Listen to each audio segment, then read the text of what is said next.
SCP-1459 Extended Testing Log.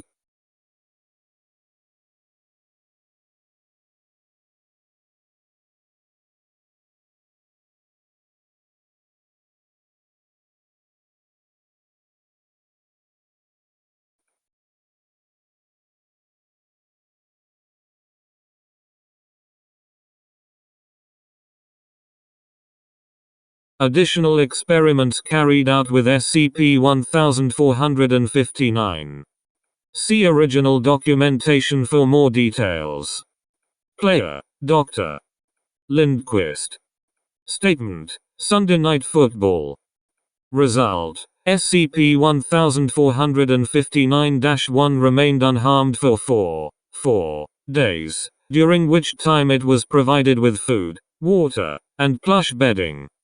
At 8:30 p.m. CDT the following evening, SCP-1459 produced a football cleat attached to a hydraulic kicking mechanism which knocked SCP-1459-1 into the front window at high speed.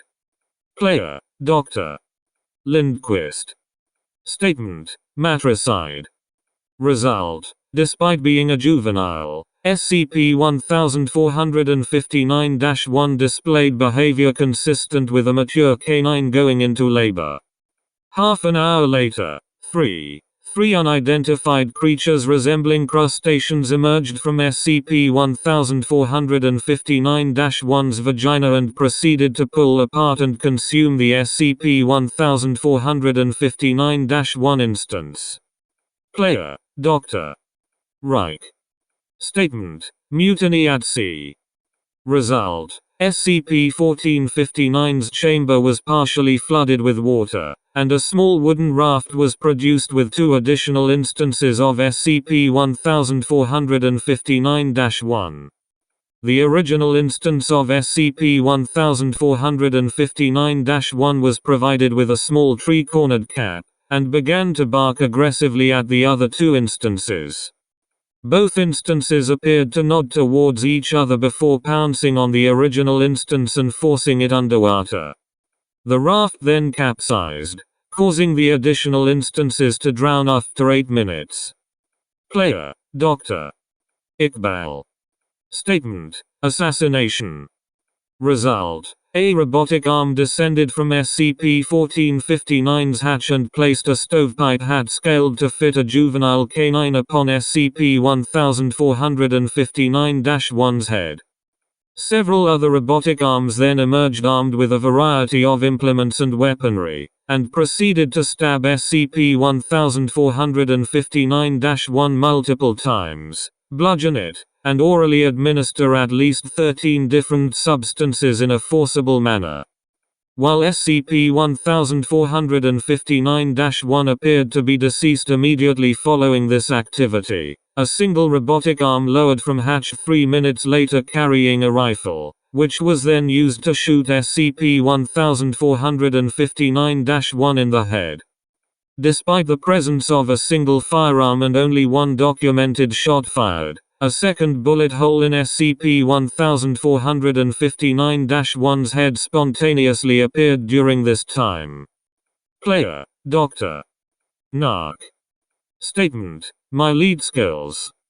Result: an empty television frame attached to a robotic arm descended from SCP-1459's hatch alongside SCP-1459-1. SCP-1459-1 was placed behind the television frame from the perspective of Dr. Narc. A second robotic arm carrying a Type 95 assault rifle descended in front of the television frame. SCP-1459-1 was fired at through the television frame until expiration. Player, Dr. Dam. Statement: Dogfighting. Result: a miniature airplane was lowered into SCP-1459 by a robotic arm. The airplane was a single-seat open cockpit biplane with miniaturized machine guns mounted to the wings, and the side of the plane was adorned with the French flag. The plane was scaled down so that its cockpit was properly sized for a pre Adolescent canine. The robotic arm then placed SCP-1459-1 into the plane's cockpit, after which the plane began to fly around the interior chamber. After 1 minute, SCP-1459's hatch opened and a second miniature airplane, piloted by a second instance of SCP-1459-1, flew into the chamber. This airplane was identical to the first, except it displayed the flag of the German Empire rather than the French flag. The two airplanes circled around each other for 3 minutes.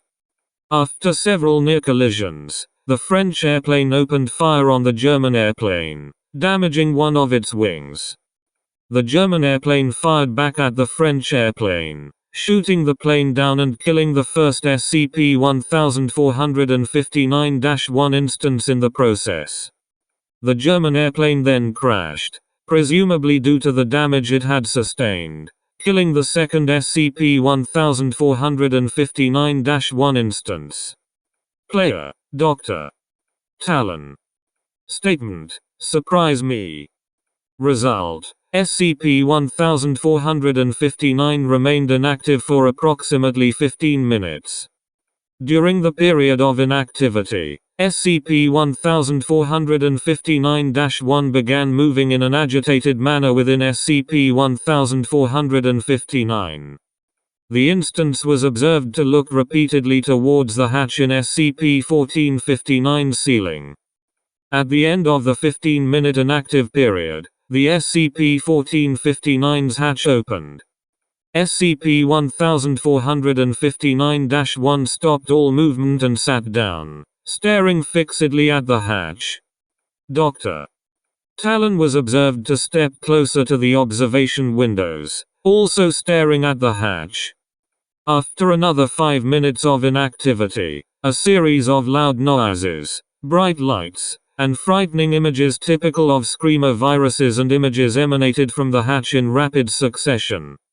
SCP-1459-1 jumped approximately 30 centimeters into the air before collapsing. Dr. Talon clutched his chest above his heart before collapsing and going into cardiac arrest. After 30 seconds of inactivity, one robotic arm was lowered into SCP-1459. It then prodded the instance of SCP-1459-1 twice before the instance fell through the trapdoor in the floor. Note: Dr. Talon is expected to make a full recovery. Additionally, SCP-1459 dispensed 2 tablets determined to be B-brand aspirin rather than a cookie. Player, Dr. Edison. Statement: immortality. Result: a mechanical arm pulled SCP-1459-1 into the ceiling hatch. Pained vocalizations were heard from SCP-1459-1 for approximately 30 minutes, followed by another 30 minutes of silence. The hatch opened a second time and SCP-1459-1 was lowered back into the chamber, preserved through taxidermy and displayed on a stand with a small plaque reading "Our Hero." Player, none. Statement: Enna. Result: on 10/13 without any prompting an instance of SCP-1459-1 materialized in a flash of light. It was then terminated via the default bludgeoning method. SCP-1459 then deposited a mint white chocolate cookie. Player, Dr. King. Statement: zero gravity. Result: SCP-1459-1 was crushed under a tremendous pile of apple seeds. Note: why did I expect anything different to happen, Dr. King? Player, Dr. Edison. Statement: are we cool yet? Result: data expunged, leaving the corpse of the SCP-1459-1 instance suspended in midair, orbiting the singing head of Abraham Lincoln. Player, Jr. Researcher Kitterman. Statement: firing squad. Result: German Shepherd instance of SCP-1459-1 emerged tied to a post. A blindfold was affixed and a cigarette inserted into the corner of its mouth and lit. 5 additional Pit Bull Terrier SCP-1459-1 instances emerged in uniforms consistent with those used by American expeditionary forces in World War I, carrying miniature rifles. One instance barked 3 times, presumably to indicate ready, aim, fire, as the remaining 4 fired at the restrained instance, killing it. Note: taps was played over the normal closing statement during cleanup. Player: Dr. Lares. Statement: complete knowledge of the universe. Result: a small bucket labeled B was lowered into SCP-1459.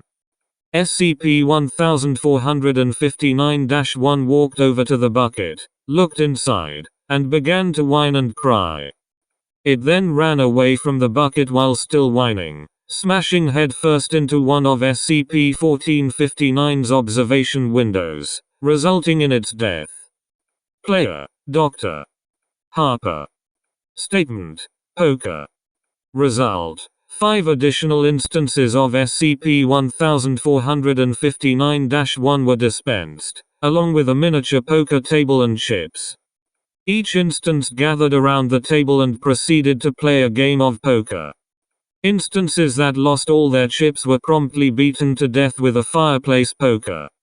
After the game, the winner was given a treat and promptly beaten to death with a gold-painted fireplace poker. Note: SCP-1459 dispensed 6 cigars rather than a cookie. Player: Researcher Prescott. Statement: Absolute Zero. Result: 2 robotic arms came out of the hatch carrying a table with a digital thermometer securely placed on top of it. Soon afterwards, the chamber's temperature started to drop quickly.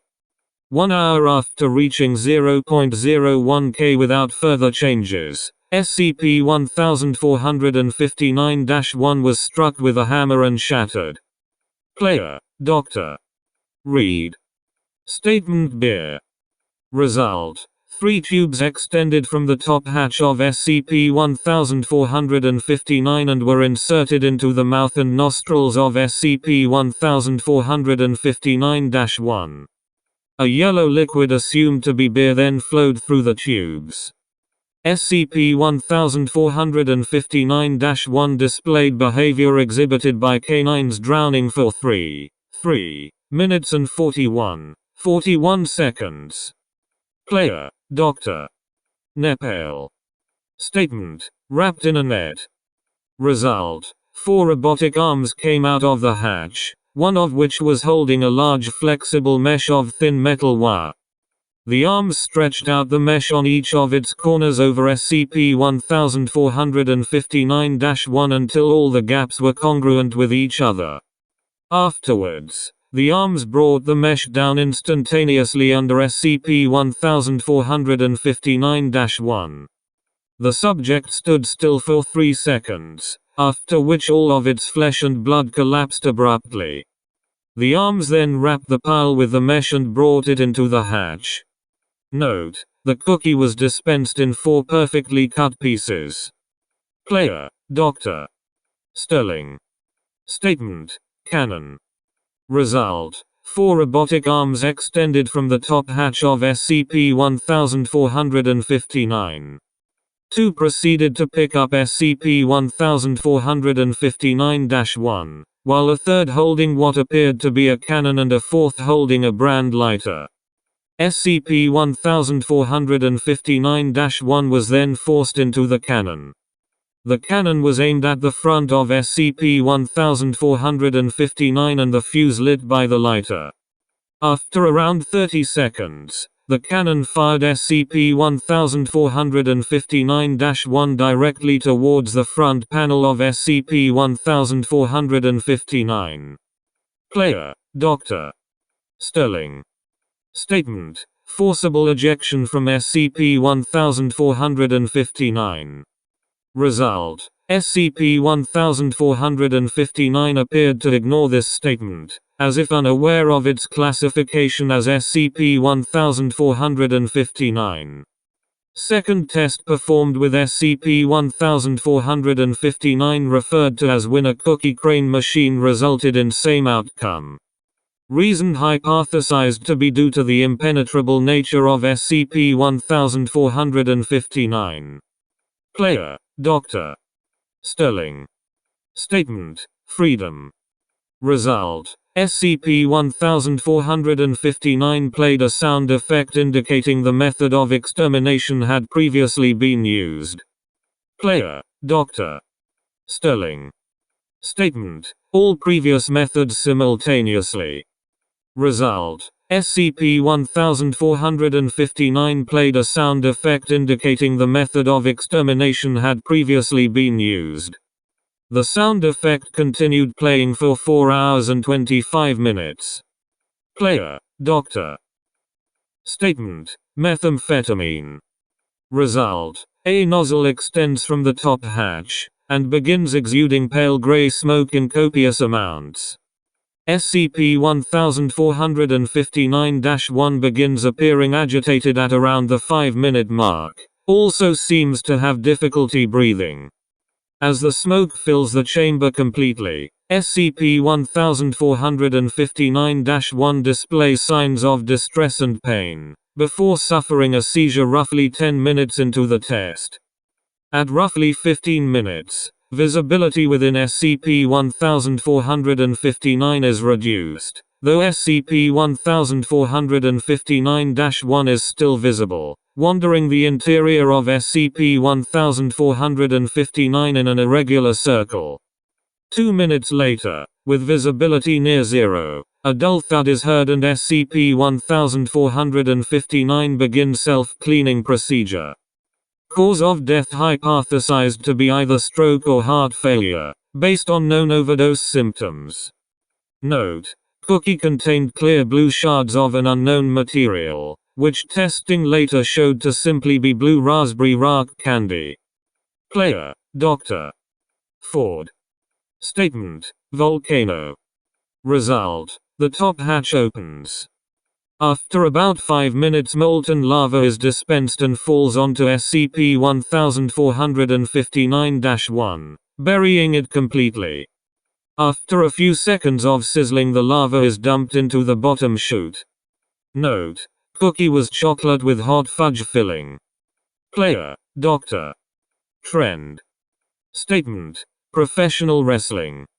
Result: Another instance of SCP-1459-1, wearing a tight-fitting outfit, was dispensed. The second SCP-1459-1 instance proceeded to grab the original SCP-1459-1 instance and toss the instance head first onto the ground, in a similar fashion to a suplex technique, presumably snapping the neck of the SCP-1459-1 instance. The second instance was terminated via the default bludgeoning method. Player, Dr. Skill. Statement: Digested. Result: Another, larger instance of SCP-1459-1 was dispensed. It proceeded to pick up the original SCP-1459-1 and swallow it. After about 30 minutes, the second instance excreted waste, which had bone fragments lining the surface. The second instance was terminated via the default bludgeoning method. Note: Cookie was double chocolate flavored. Player, Dr. Statement: Irony.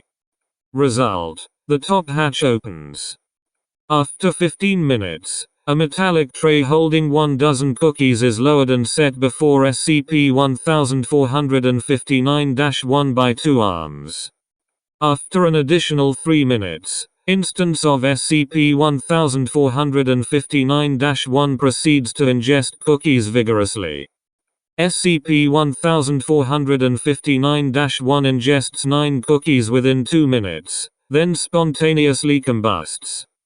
Note: Awarded cookie was chocolate chip.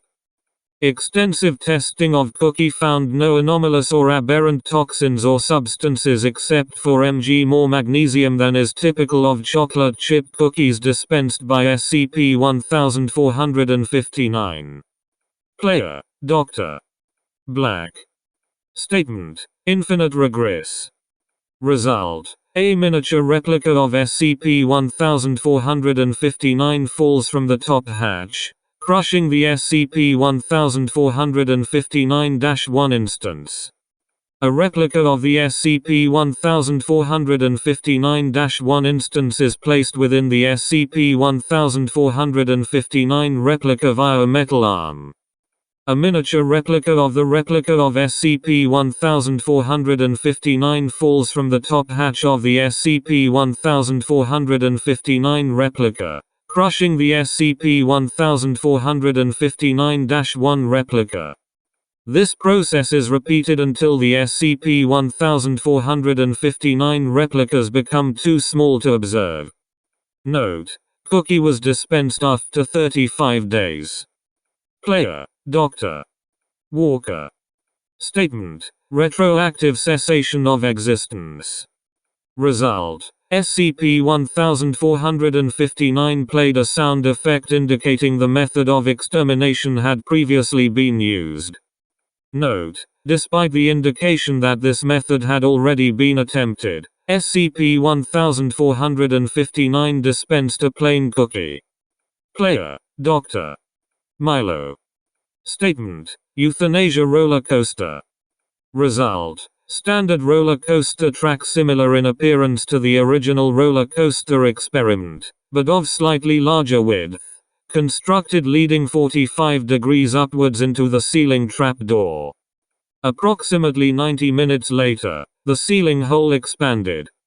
Track at a slightly downward sloping angle, facing the opposite direction as the original, was constructed leading directly into the front viewing window, presumably somehow contiguous with the initial portion.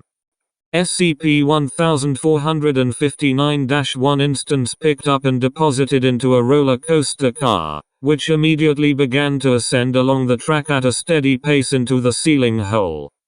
12 minutes later, the cart and SCP-1459-1 were observed to coast back down the other visible track portion and gently bump into the window, halting the cart.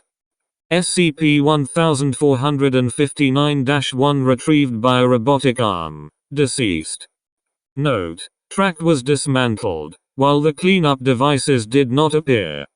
Message played as usual. Player, Dr. Milo. Statement: supernova.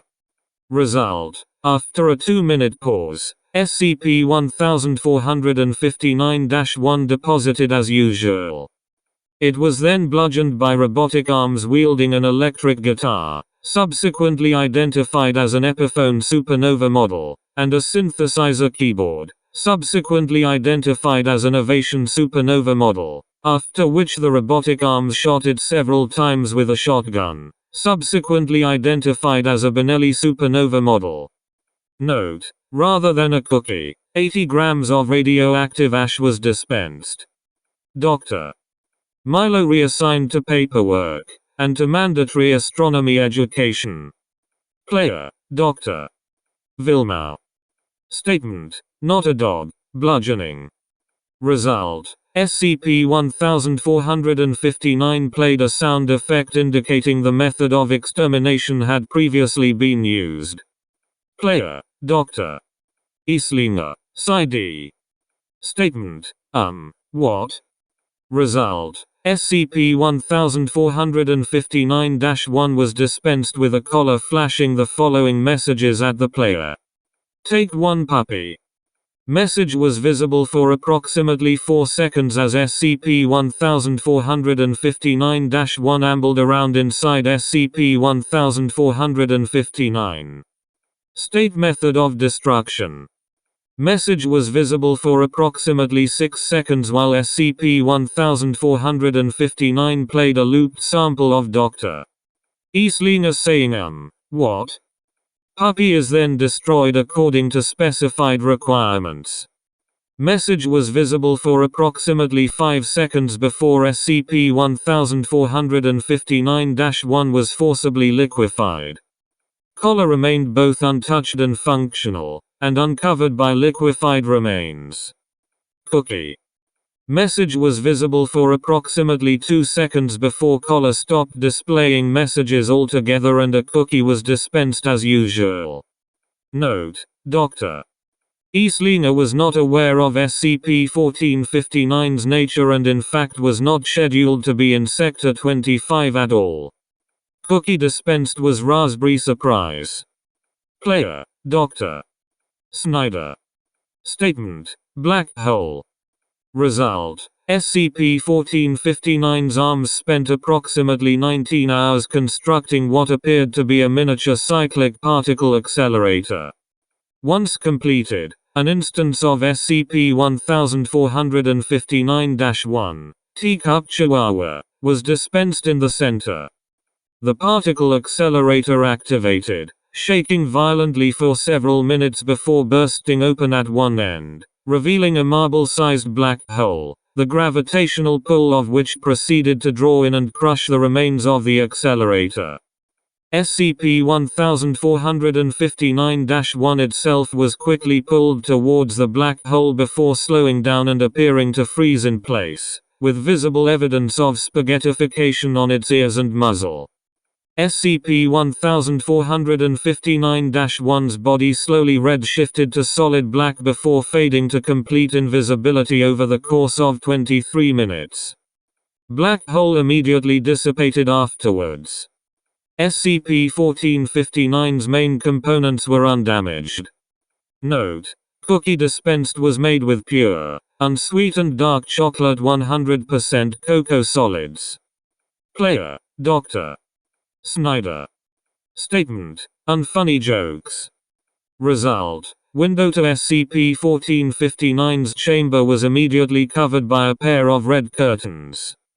Approximately 15 minutes later, curtains were drawn to reveal instance of SCP-1459-1, Pembroke Welsh Corgi, standing on a miniature stage with a microphone stand and red brick backdrop lit with a single spotlight.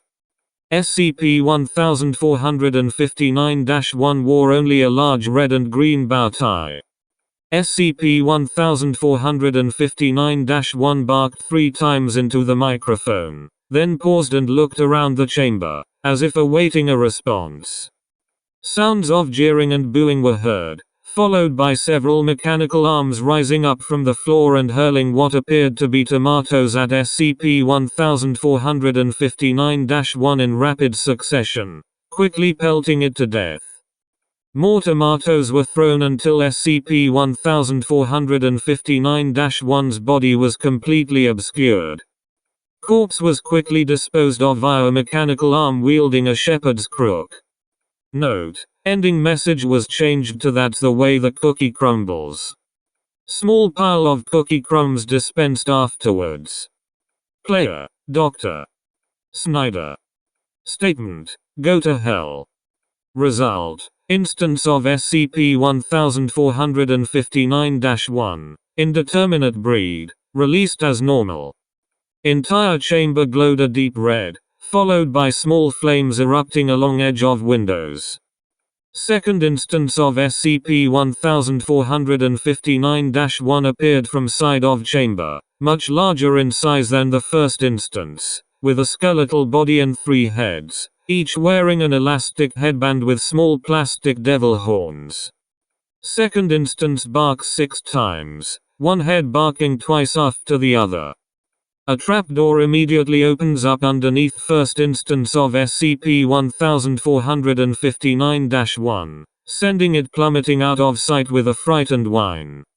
A plume of flames erupts from the trapdoor for 6 seconds before shutting. Second instance of SCP-1459-1 was killed afterwards as the chamber's light shifted from red to blue and the flames went out.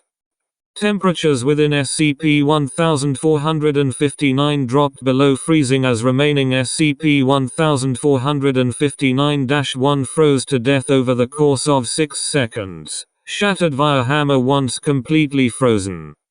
Note: cookie dispensed was Fig Newton. Although not displaying any anomalous or dangerous properties, Dr. Snyder reported that Fig Newtons are his least favorite kind of cookie. Player: Dr. Selvis. Statement: something incomprehensible.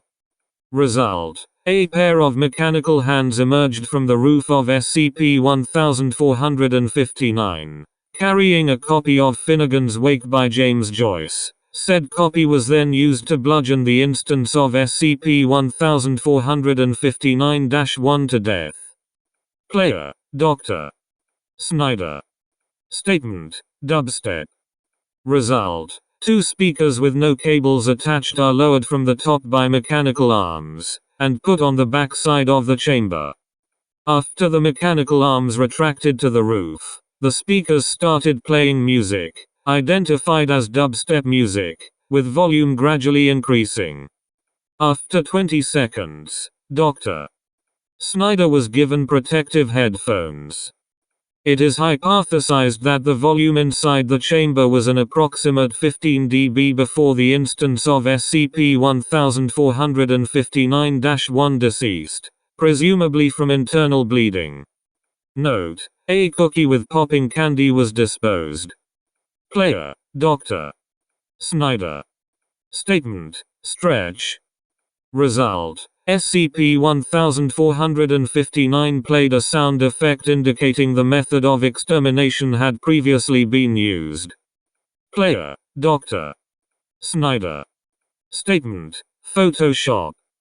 Result: multiple mechanical arms started to make numerous surgical modifications to the SCP-1459-1 instance, such as removing a leg and attaching it to its back, until the instance died of blood loss. Note: a cookie with 4 different ingredients in 4 distinct portions was dispensed. Player: Dr. Snyder. Statement: Kittenpocalypse.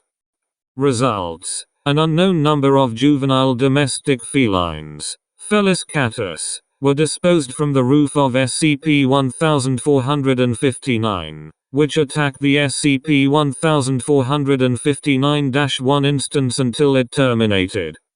The rest of the felines were disposed of via the trapdoor.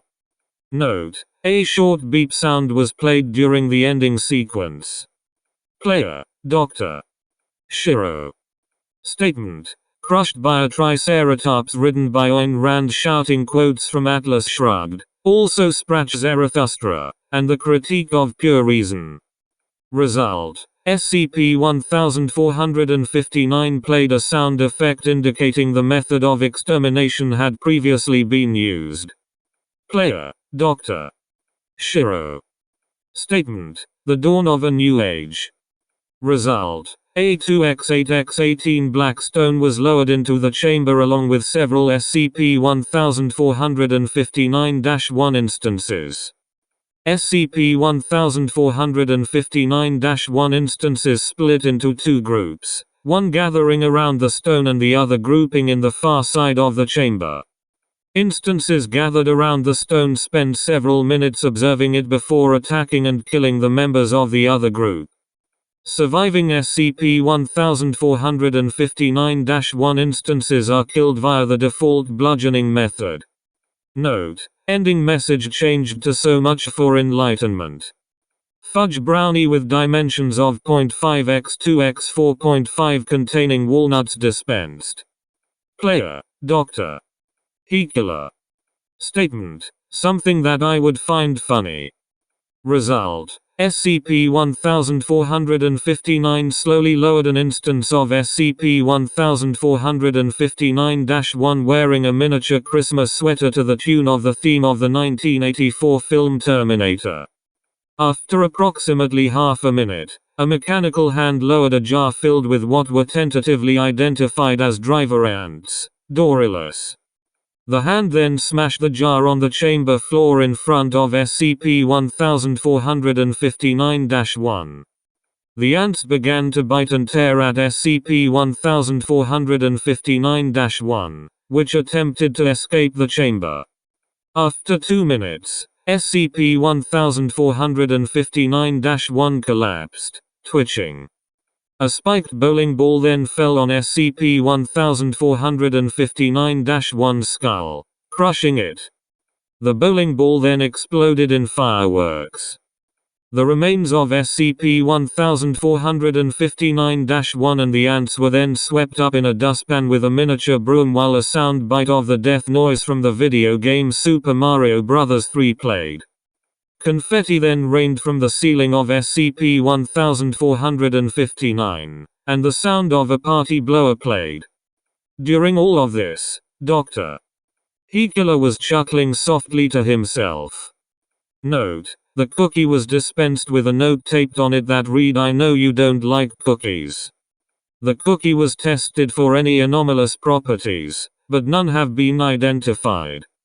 Dr. Hekula has been ordered to undergo psychiatric evaluation. Player, Dr. Muse. Statement: the Apocalypse. Result: SCP-1459 played a sound effect indicating the method of extermination had previously been used. Player, Dr. Muse. Statement: the Four Horsemen of the Apocalypse. Result: SCP-1459 played a sound effect indicating the method of extermination had previously been used. Player, Dr. Muse. Statement: the Wrath of God. Result: SCP-1459-1 struck by a bolt of lightning from within SCP-1459 and instantly killed. Note: Dr. Muse took a brief respite for his sight and hearing to recover before continuing. Player, Dr. Muse. Statement: the Four Pseudo-Puppies of the Apocalypse. Result: 3 Shizu instances SCP-1459-1 descended from the hatch, one with a crown and white fur, one with a combat knife in its mouth and red fur, and one heavily emaciated with black fur. The white instance tackled SCP-1459-1 to the ground and then perched atop it as the red instance began stabbing the downed SCP-1459-1 and the black instance began mauling it. After 30 seconds, what appeared to be the animated skeleton of a Shizu puppy descended from the hatch and dragged the remains into the trapdoor, followed by the 3 other instances. Player, Dr. Muse. Statement: eviscerated by an inconceivable amount of dog-produced bees. Result: SCP-1459-1's eyes spontaneously enucleated as an indeterminate number of bees flew out of its various orifices and began stinging it, with more bees continuing to exit the instance's body until the chamber was filled with bees. A mechanical arm carrying a vacuum descended shortly thereafter and removed the bees, then swept the cleanly disemboweled corpse of SCP-1459-1 into the trapdoor. Note: a honey cookie with raisins was dispensed. Player, Dr. Muse. Statement: consumed by 1 non-anomalous goldfish of ordinary size. Result: chamber filled to half capacity with water and SCP-1459-1 submerged to its neck by a mechanical arm.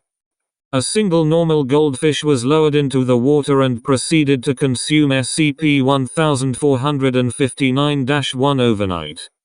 Note: despite the goldfish consuming the instance of SCP-1459-1 at the expected rate of a goldfish consuming a puppy, personnel returned in the morning to the site of the water, SCP-1459-1's bones, and a bloated goldfish draining into the hatch.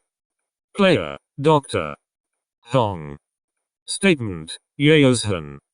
Translation: waste chop, a form of execution in ancient China. Result: SCP-1459 lowers a small wooden bench fitted with restraints into the chamber. SCP-1459-1 instance is seized by mechanical arms and forced to lie supine on the bench. Another arm, bearing a modified hacksaw, descends and proceeds to saw the SCP-1459-1 instance in a manner similar to a hemicorporectomy, translumbar amputation. Player, Dr. Hong. Statement, Lingshi. Translation, death by 1,000 cuts.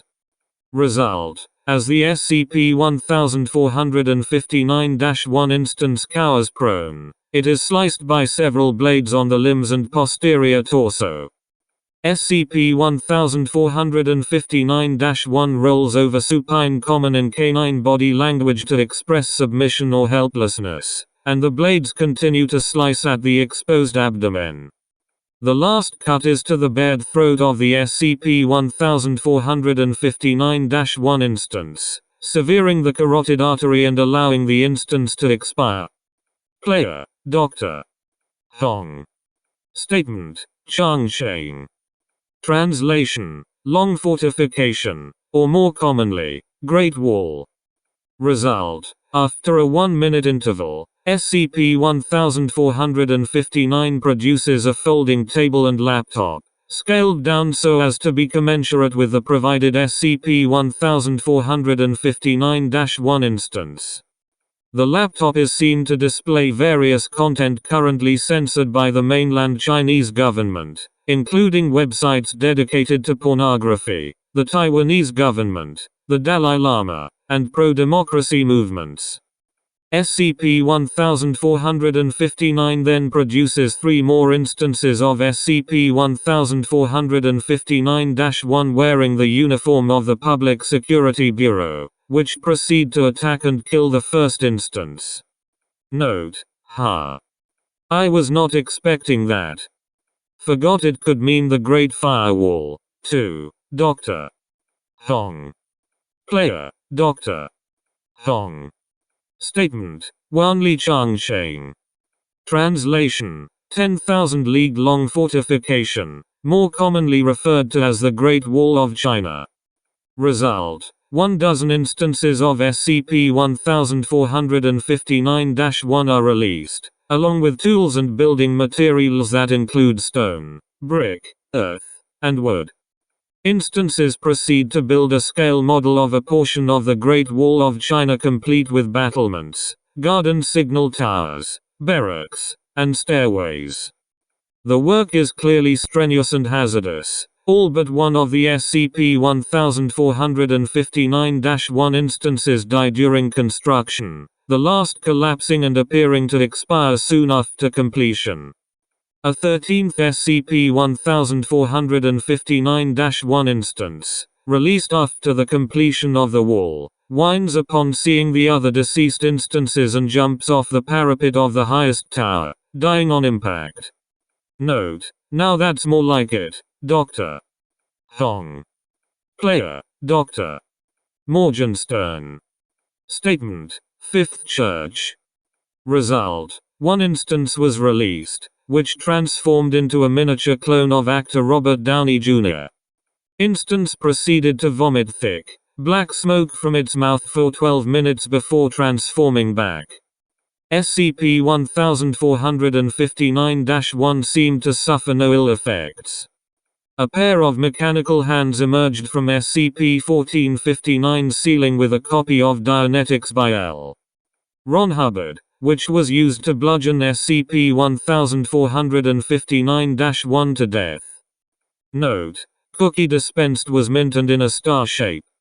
Had a burnt taste, as if overbaked. Player, Dr. Verzweiflung. Statement, Antimatter. Result, SCP-1459-1 crushed to death by a miniature replica of a quadrupole magnet from the CERN antiproton decelerator. Player, Dr. Verzweiflung. Statement, Titanium. Result, a horizontal slot appeared on one side of SCP-1459 and ejected at high speed a silvery disk, which cleanly sliced off the head of SCP-1459-1 before shattering against the opposite wall of the enclosure. Subsequent analysis of video footage identified the disc as a CD single of the song Titanium by the French musician David Guetta. Player: Dr. Gordon. Statement: spine rip. Result: a 75 cm tall door opened, allowing a similarly sized duplicate of the Mortal Kombat character Sub-Zero to enter SCP-1459. Sub-Zero gripped SCP-1459-1 by the back of the neck, tore SCP-1459-1's head and spine from its body, then held up the head and spine like a trophy, while a deep voice was heard declaring, "Sub-Zero wins." Fatality. Player: Dr. Davidson. Statement: Titanic reenactment. Result: the chamber was partially flooded with water and hundreds of ice cubes were dropped into water. A small wooden raft and total of 2 instances of SCP-1459-1 were produced. Cocker Spaniel instance was placed on the raft, while a grey mutt instance was dropped into the freezing water. After an exchange of few barks, the swimming instance sank and drowned. The second instance was terminated via the default bludgeoning method before chamber drained itself. Note: a single cookie of seafood flavor was produced.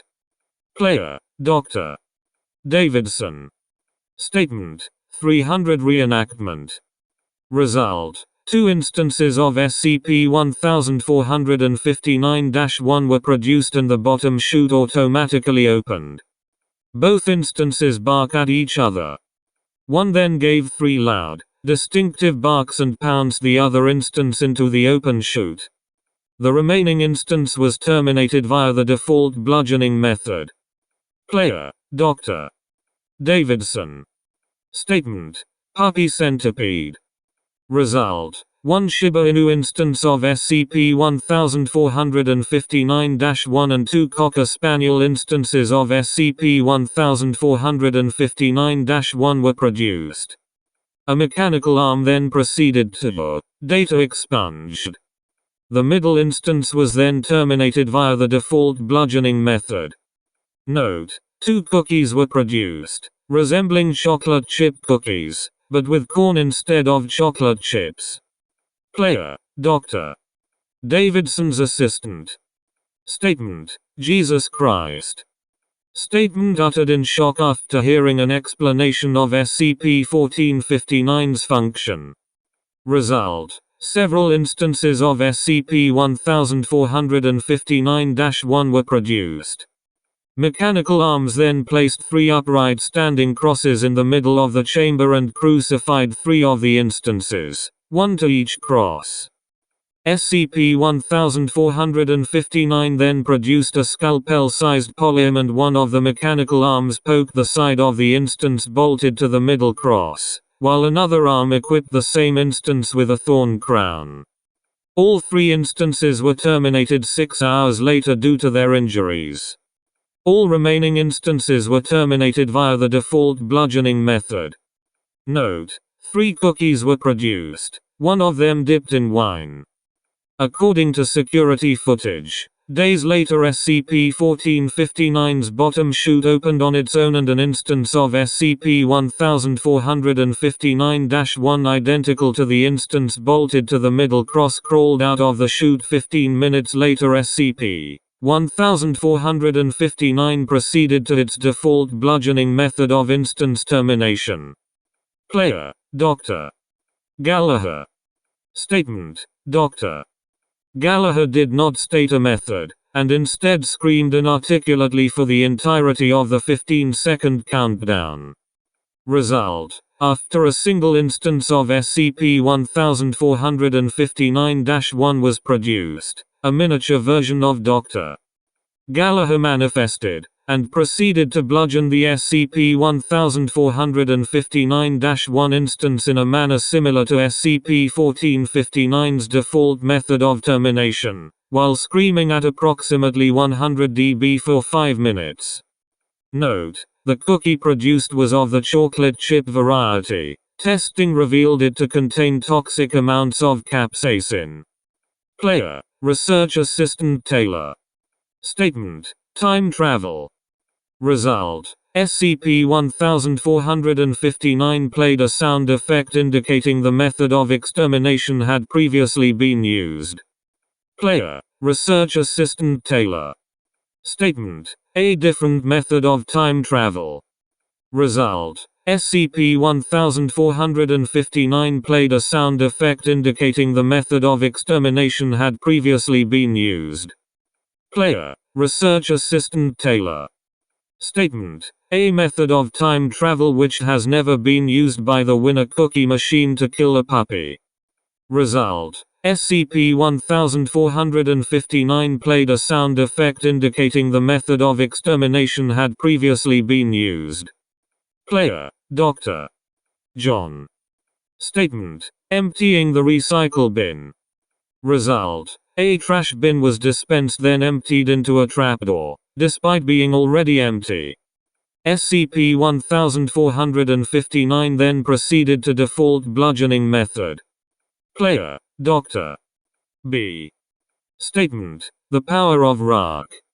Result, a single instance of SCP-1459-1 was lowered into SCP-1459, where it was promptly crushed by a large stone released from the top of the machine. As the remains of SCP-1459-1 were flushed down the trapdoor, a fragment of the song was heard by observers. SCP-1459 then released one peanut butter cookie. Player, Agent Flare. Statement, limit break. Result, two instances of 1459-1 were deposited on opposite sides of the box. One terrier with a gray wig that covered the sides of its head, and one golden retriever with its fur sticking up so that it resembled blonde hair. The terrier was clutching a Masamune sword in its teeth, while the golden retriever was wielding an unidentified, much larger sword. The two instances stared at each other for several seconds, then rushed at each other and began growling and fighting. Both instances experienced serious sword-related injuries, with the terrier being defeated and killed. Several seconds later, the golden retriever died as well, apparently of exhaustion. Player, Junior Researcher Kim. Statement, did you know that world-renowned writer Stephen King was once hit by a car? Just something to consider. Result, a single instance of SCP-1459-1 Saint Bernard was generated, wearing eyeglasses, and seated at a typewriter. A car then emerged from the left wall and drove over the instance at high speed, before disappearing through the right wall. Typewriter and eyeglasses were undamaged. Cookie was a typical frosted sugar cookie with the letters LOL written in frosting on top of it. Player, Mr. Mox. Statement, something that will show us how to kill SCP-682. Result, SCP-1459 played a sound effect indicating the method of extermination had been previously used. Player, Mr. Mox. Statement, fine. Give me something I'll enjoy. Result, SCP-1459 deployed a film projector. The 1979 film Alien played, but with SCP-1459-1 instances in place of the human and android characters. All dialogue was replaced with barking and growling. SCP-1459-1 instances were killed at the appropriate places in the film. The remaining instance, Ripley, was terminated via the default bludgeoning method. Note, Cookie was in the shape of the alien egg from the film. Contained a gummy facehugger within a sugar cookie exterior. Player, Junior Researcher Kim. Statement, bludgeoning, but the puppy is only to be hit exactly 7 times, and once this is completed, exactly 33.55 kilograms of Kingsford brand charcoal is to be placed on the puppy. 3 Samsung Galaxy S6 mobile phones are to be placed around the puppy in a triangular formation, and each phone is to have both premium Tetris and dog barking translator installed on them. Once this is done, put a thermonuclear bomb inside the machine that is exactly 3 cm in width and 10 cm in height, and it is to be placed on the second Samsung Galaxy S6 placed in there. It is to be detonated using a functioning remote control made entirely out of sausages. Result: SCP-1459 played a sound effect indicating the method of extermination had been previously used. Player: Dr. Langford. Statement: classical music. Result: ceiling hatch opened and dropped a miniature grand piano onto SCP-1459-1, killing it instantly. A second instance was placed into the chamber by mechanical arm. Second instance played the entire piece of The Marriage of Figaro by Wolfgang Amadeus Mozart on the mostly intact piano. After the conclusion of the piece, 2 mechanical arms emerged from the top hatch and applauded for 7 seconds before terminating the instance via the default bludgeoning method. Player: Junior Researcher Mike. Statement: Forbidden Basement. Result: an instance of SCP-1459-1 was generated, as well as a latch on the floor leading down a stairwell. SCP-1459-1 started to whimper as he was forced to walk down the stairs by a mechanical arm. The latch shut when SCP-1459-1 instance was out of sight, and SCP-1459-1 was heard barking, then suddenly yelping. SCP-1459-1 instance became silent. Latch disappeared along with the mechanical hand. Note: cookie took 2 minutes to dispense, during which Junior Researcher Mike became uncomfortable.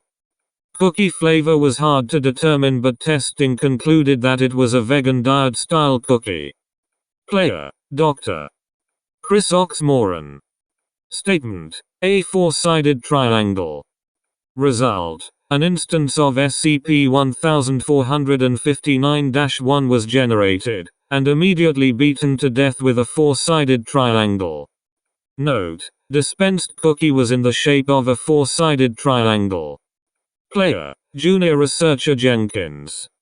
Statement: the last means of disposal this machine will ever use. Result: an instance of SCP-1459-1 was generated, as per the norm, only to drop immediately through the trapdoor unharmed. Note: instead of a cookie, SCP-1459 produced an index card with the words IOU1X oatmeal raisin cookie. Player: Junior Researcher Jenkins. Statement: the last unique means of disposal this machine will ever use. Result: an instance of SCP-1459-1 was generated, as per the norm, only to drop immediately through the trapdoor unharmed. Note: instead of a cookie, SCP-1459 produced an index card with the words IOU1X unique oatmeal raisin cookie. Player: Dr. Fleming. Statement: I like trains. Result: a wooden train similar to SCP-737 plowed through the chamber at high speed, impacting SCP-1459-1 at approximately 750 km per hour. Note: cookie was in the shape of a locomotive. Player: Dr. Burns. Statement: rage. Result: 2 SCP-1459-1 instances were generated. One proceeded to attack the other. The attacked instance turned green, tripled in size, and mutilated its opponent. 3 robotic arms, all thicker than usual, were required to restrain the instance as it was forced into the trapdoor. Player: Dr. Burns. Statement: magnetism. Result: SCP-1459-1 was crushed between what appeared to be 2 large neodymium magnets. Note: cookie was colored to reflect raspberry and grape flavor. Player, Dr. Burns. Statement, dreaming. Result, a large amount of sand poured from the top hatch, which quickly buried SCP-1459-1, suffocating the instance. Note, Cookie had trace amounts of melatonin. Consumption did not result in any remembered dreams. Player, Dr. Davidson. Statement, Gordon Ramsay. Result, 2 instances of SCP-1459-1 were produced. Instance, which was described to be a white-brown bulldog equipped with a chef hat, subdued the other instance. Mechanical arms then placed the subdued instance into an oven. The remaining instance was terminated via the default bludgeoning method. Note, a donut was produced instead of a cookie. Player, Research Assistant Taylor. Statement, Super Mario Bros. Result, an instance of SCP-1459-1 wearing a costume of the video game character Mario and a large yellow floating block with a large white question mark embossed on each face were produced. The instance jumped up, striking the bottom of the block and causing a large specimen of Amanita muscaria to be expelled from the top of the block. Instance consumed the specimen, and expired 15 minutes later with symptoms consistent with A. muscaria poisoning. Note, Cookie was shaped like mushroom. Analysis showed no traces of toxins. Player, Unknown individual. Statement, Shark Punching Center. Result, SCP-1459-1 instance was generated wearing a shark costume. Instance was terminated via bludgeoning with a boxing glove. Note, Cookie was shaped like a boxing glove with the letters SPC on it. Player, Dr. Geralds. Statement, conversion of 0.1% of body mass into antimatter. Dr. Geralds was behind a protective screen while making this statement. Test was unauthorized. Result, an SCP-1459-1 instance was produced. After approximately 15 seconds, the instance of SCP-1459-1 was destroyed almost instantly in a powerful explosion. As in Experiment 0239, the resulting explosion was completely contained by SCP-1459. Note, Raisin Cookie was determined to be heavily flavored with capsicum chinants, commonly known as habanero peppers. Player, Dr. A. Malice. Statement, antimemetics. Result, according to supervising staff, no SCP-1459-1 instance was produced. Despite this, a cookie was dispensed as normal. Player, Researcher T. Uman. Statement, please, take me instead. Result, an SCP-1459-1 instance was produced, along with a large pillow and 2 steel bowls filled with dog food and water. Approximately 5 minutes after initial activation, the SCP-1459-1 instance was killed via default bludgeoning method, and a robotic arm extended from and pulled Researcher Uman into SCP-1459. Researcher Uman remained within SCP-1459 for 2 days, during which he was provided dog food and water 3 times daily. On the end of the 2nd day, Researcher Uman was forcibly expelled from the slot normally used by SCP-1459 to dispense cookies, along with a handwritten note reading "Nice try." Player, Dr. B. O'Doyle. Statement, O'Doyle rules. Result, 5 instances of SCP-1459-1 produced along with a station wagon appropriately sized for the SCP-1459-1 instances. Instances entered the vehicle and began synchronized barking. Top hatch opened and a mechanical arm dropped a banana peel onto floor. The vehicle drove over the banana peel, causing it to slide into the front of SCP-1459 at high speed. The vehicle then caught fire and exploded. Back wall of SCP-1459 opened and a mechanical arm wielding a red fire extinguisher emerged and put out the fire. Note: cookie produced consisted of various types of manure. Player: Dr. Crockett. Statement: noodles. Result: unknown. After an instance of SCP-1459-1 was produced, a curtain covered up the box. A variety of sounds were heard, including lawnmowers, saxophones, and the 1973 song Piano Man by Billy Joel. After 10 minutes, the curtains lifted, revealing that SCP-1459-1 was dead. An olive on a stick was stuck in its back, and it was wearing a football helmet. Note: nothing related to noodles even happened. Dr. Crockett. Player: Dr. Edison. Statement: Buffalo Buffalo Buffalo Buffalo Buffalo. Result: an instance of SCP-1459-1 and 4 instances of American bison, bison are produced, all dressed in University of Buffalo apparel.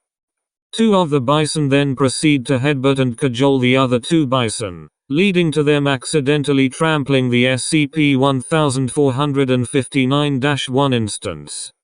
Note: cookie produced was a sugar cookie covered in buffalo sauce. Player: Dr. Cook. Statement: Mortal Kombat. Result: 2 instances of SCP-1459-1 were produced, one wearing yellow and one wearing blue. The one wearing yellow threw a knife attached to a chain at the other instance, before pulling them together and ripping off the other's head. Note: cookie was coated with blood. Player: Dr. Little. Statement: don't kill anything. Result: 2 instances of SCP-1459-1 appeared. One instance had a gold-plated collar labeled anything. The second was bludgeoned in the default method. Player: Dr. Claire. Statement: drowned in SCP-447-2. Result: SCP-1459 played a sound effect indicating the method of extermination had previously been used. Note: Dr. Claire was demoted and reassigned. Player: Dr. Edison. Statement: in Soviet Russia, puppy kill you. Result: a single sugar cookie appears within SCP-1459's chamber. An entity resembling Joseph Stalin emerges from a trapdoor below the chamber and repeatedly smashes the cookie with a hammer. Rather than a cookie, several bloody chunks of dog flesh were dispensed. Player: Dr. Carlson. Statement: censorship. Result: data expunged. Player: researcher. Statement: tert-butylithium. Result: instance of SCP-1459-1 was released. Robotic arm with a pipe on the end descended from the hatch, spraying a liquid hypergolic with the atmosphere in the room. Instance of SCP-1459-1 rapidly expired due to combustion of tissue. Note: cookie dispensed had high levels of lithium salts. Player: Dr. Senaviv. Statement: suspicious circumstances. Result: instance of SCP-1459-1 released, followed by fog that obscured vision inside the chamber. When the fog dissipated, SCP-1459-1 was revealed to have been shot several times. Player: Dr. Snuggle. Statement: I have a severe egg allergy. Result: robotic arms pelted instance with several dozen eggs. Instance appeared confused, but unharmed. Eggs broke open on impact, and instance began eating their contents.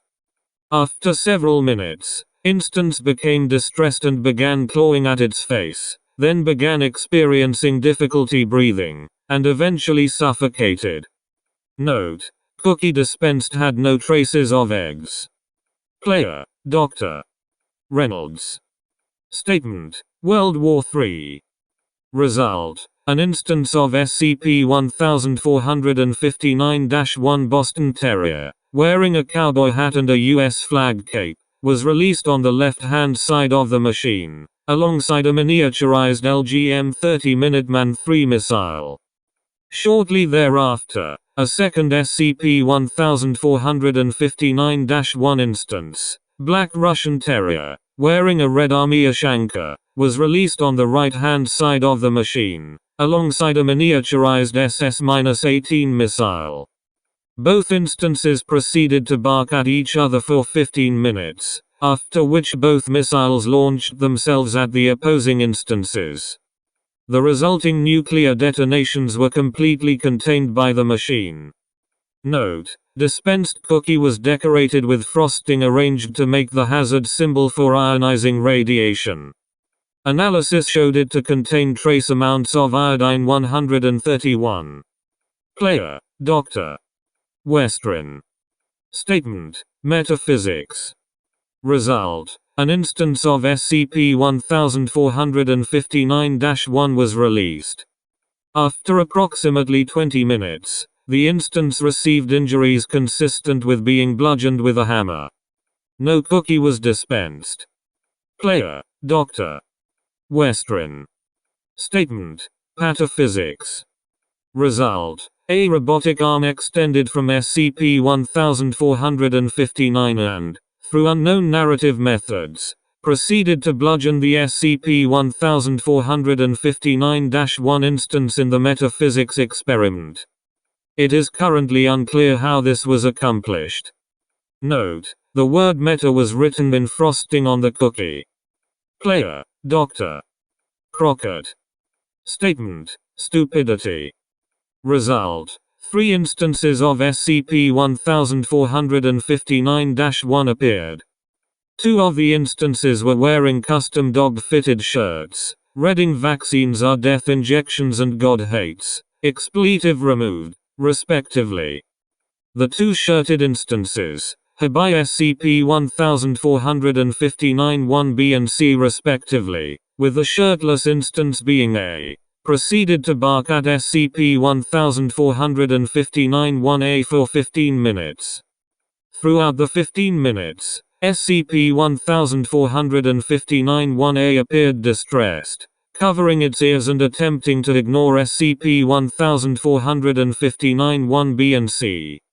Eventually, SCP-1459-1A self-terminated via repeated blunt force against SCP-1459's glass case.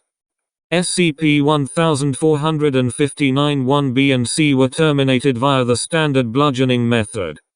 Note: this test may indicate that 1459 has opinions. Alternately, it may fit subjective opinion around the user.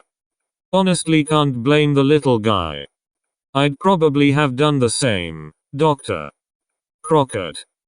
Player: Junior Researcher Cuthbertson. Statement: marijuana overdose. Result: 1 instance of SCP-1459-1 is released. A mechanical arm feeds the instance 5 peanut-shaped cookies. After about 9 minutes, instance begins to show signs of THC intoxication. Instance does not appear distressed, as is common for canines who have ingested marijuana. After another 11 minutes, a hatch at the top of the machine falls open and a metallic slide lowers, terminating in a bowl. Additional peanut-shaped cookies are dispensed, which SCP-1459-1 proceeds to voraciously devour. Cookies are continually dispensed. Visible distension of the stomach shows after 5 minutes. The instance continues to eat for another 3 minutes until the stomach ruptures internally. Instance continues to attempt eating dispensed cookies for 4 minutes until it dies, apparently of internal hemorrhaging. Note: dispensed 1 brownie, infused with THC. Player: Junior Researcher Cuthbertson. Statement: Reefer Madness.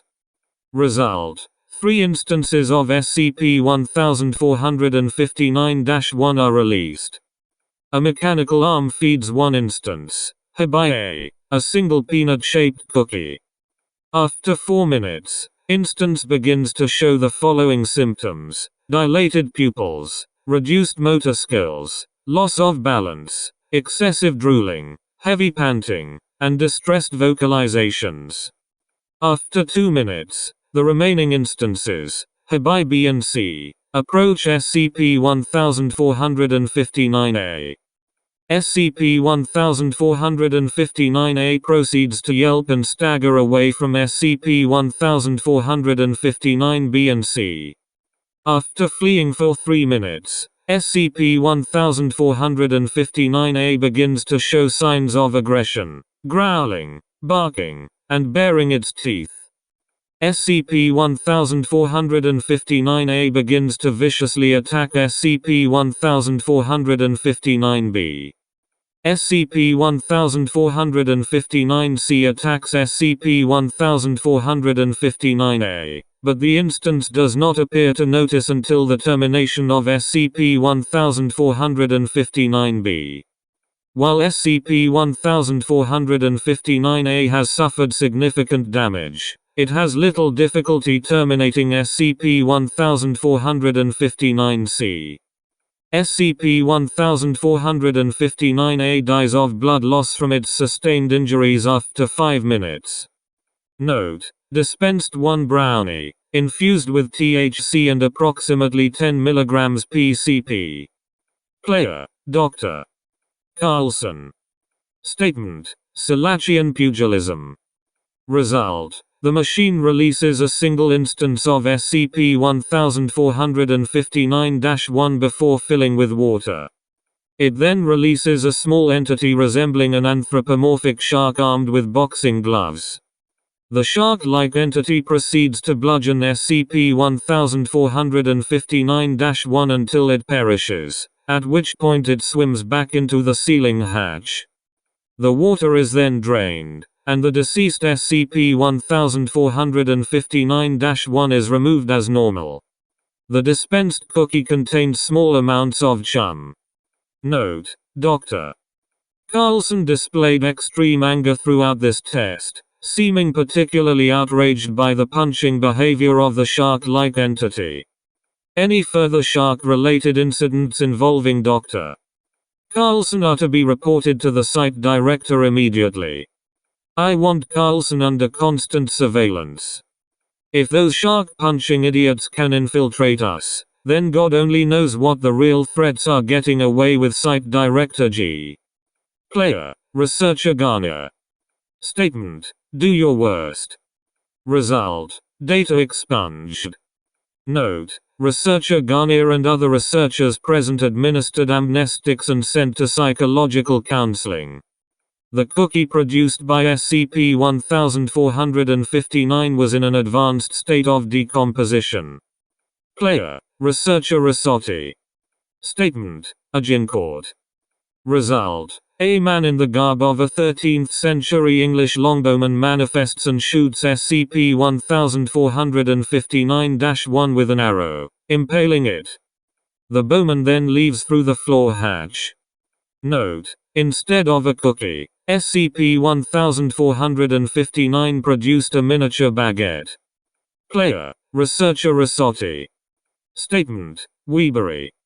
Result: 2 instances of SCP-1459-1 are produced, one of which is morbidly obese, wearing a miniature fedora, and carrying an appropriately sized katana. A recorded voice is heard saying, "You are already dead" in Japanese, followed by another recorded voice saying, "What?" After which the sword-wielding SCP-1459-1 disembowels and beheads the other SCP-1459-1. It then commits seppuku. Note: 2 cookies were dispensed. The cookies were white chocolate with red strawberry sauce on the middle, resembling a Japanese flag. Player, researcher. Statement. Procedure 110 Montauk.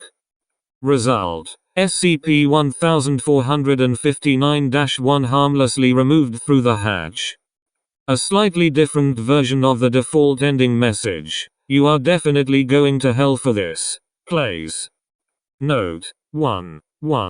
Plain cookie was produced. Analysis indicated that it contained lethal amounts of cyanide. Researcher amnesticized. Player, Dr. Silver. Statement. Music. Result. SCP-1459 played a sound effect indicating the method of extermination had previously been used. Player, Dr. Silver. Statement. An orchestra. Result. Several instances of SCP-1459-1 are produced and begin playing appropriately miniaturized violins, harps, cellos, trumpets, keyboards, and various other instruments. After 90 seconds of music, one instance strikes another instance in the head with the slide of a trombone, possibly by accident. This triggers a fight, in which instances bludgeon and strangle each other with their instruments. The last survivor is the instance wielding a conductor's baton, who bows to personnel, then collapses and dies. Player, Dr. Kladowski. Statement. The Holy Inquisition. Result. SCP-1459-1 manifests apparent symptoms of rabies, after which six instances of juvenile Swiss mountain dogs, dressed in miniature Swiss Guard apparel, are produced, along with a single juvenile Argentine Mastiff dressed in miniature papal garb. They bark 3 times at the first SCP-1459-1, and then watch as SCP-1459 produces mechanical arms holding gasoline canisters and a matchbox, which it uses to light the first instance on fire. The other instances are terminated by the default bludgeoning procedure. Note. Cookie was a communion wafer. Player, researcher Vogt. Statement. A B C D E F G H I J K L M N O P Q R S T U V W X Y and Z. Result. An instance of SCP-1459-1 is produced. 1B emerges from the hatch and stings SCP-1459-1. The instance dies of apparent anaphylaxis. A second instance of SCP-1459-1 is produced. The tank rapidly fills with water and seaweed. The instance drowns, and is removed via the trapdoor, after which point the water and seaweed drain out. A third instance of SCP-1459-1 is produced. Mechanical arms emerge from the ceiling, holding a bra, with which they strangle the instance. A fourth instance of SCP-1459-1 is produced, wearing stereotypical raver clothing and carrying glow sticks. Electronic music plays loudly and lights flash as the instance dances, stopping periodically to consume unidentified pills which are offered to it by the mechanical arms. After 4 hours, the instance manifests signs of MDMA overdose and dies. A fifth instance of SCP-1459-1 is produced. A crude but recognizable effigy of political figure, redacted, wearing signs that say "I hate voters, I betrayed my country, and I hate dogs," manifests and falls on the instance, crushing it. A sixth instance of SCP-1459-1 is produced, carrying an intravenous injection kit, a plastic bag of powder, and a bottle of liquid. Notably, the instance is visibly malnourished and trembling, with multiple bald patches and sores. The instance mixes the powder with the liquid, injects the liquid into its own forearm, and then loses consciousness. A mechanical arm emerges from the ceiling, and pokes the instance, which twitches. 15 minutes later, The mechanical arm pokes the instance again. Again. The instance twitches. This continues every 15 minutes for 3 hours, at the end of which the instance is no longer responsive. A seventh instance of SCP-1459-1 is produced. Its eyes swell up so much that they fall out of their sockets, but are still attached. The instance begins panicking and pawing at the eyes, which by this point are larger than the instance's head. Eventually, the instance falls such that the eyes roll on top of its head and crush its skull. An eighth instance of SCP-1459-1 is produced. An estimated 30 blue jays, Cyanocita cristata, emerge from the hatch and attack the instance, pecking it to death. A ninth instance of SCP-1459-1 is produced, and given a large trough of water. As the instance drinks, mechanical arms emerge from the ceiling hatch, holding a large bucket of an unidentified powdered metal. The arms then invert the bucket over the trough. As the powder contacts the water, it explodes violently, killing the instance. A 10th instance of SCP-1459-1 is produced and crushed under a giant lemon. An 11th instance of SCP-1459-1 is produced, as are 75 canisters of compressed oxygen. The mechanical arms open all the canisters. After 4 hours, the instance develops symptoms of oxygen toxicity, and dies after another 18 hours. A 12th instance of SCP-1459-1 is produced. It begins urinating. After 22 days of continuous urination, the tank is full of urine, at which point the instance drowns. A 13th instance of SCP-1459-1 is produced and bludgeoned with a pool cue. A 14th instance of SCP-1459-1 is produced and crushed under an estimated 1.2 million Indian 1 rupee coins. A 15th instance of SCP-1459-1 is produced. The mechanical arms emerge from the ceiling hatch, wielding several steaming teapots and tea kettles. The arms empty these onto the instance, scalding it to death. A 16th instance of SCP-1459-1 is produced. Notably, it is of the hairless Zoloid Skintly breed. The mechanical arms emerge from the ceiling hatch, wielding high-intensity ultraviolet blacklights, which they shine on the instance. The instance rapidly develops third-degree burns and what appear to be multiple melanomas. As with the 6th instance, mechanical arms prod it every 15 minutes until, after 4 days, it is no longer responsive. A 17th instance of SCP-1459-1 is produced. A double-sided plate glass mirror drops from the ceiling hatch and bisects it longitudinally. An 18th instance of SCP-1459-1 is produced. 10 mechanical arms emerge from the ceiling, wielding laboratory's equipment. An 11th arm restrains the instance, and takes a tissue sample. The other arms process the sample for karyotyping. After 11 days of processing, the completed karyogram reveals that the instance is XX genetically female. The arms restrain the instance again, examine its genitalia, and then drop it through the trapdoor unharmed. A 19th instance of SCP-1459-1 is likewise revealed to be genetically female, and dropped through the trapdoor unharmed. A 20th instance, however, is revealed to be BXY genetically male, and is bludgeoned to death with the lab equipment. A 21st instance of SCP-1459-1 is produced.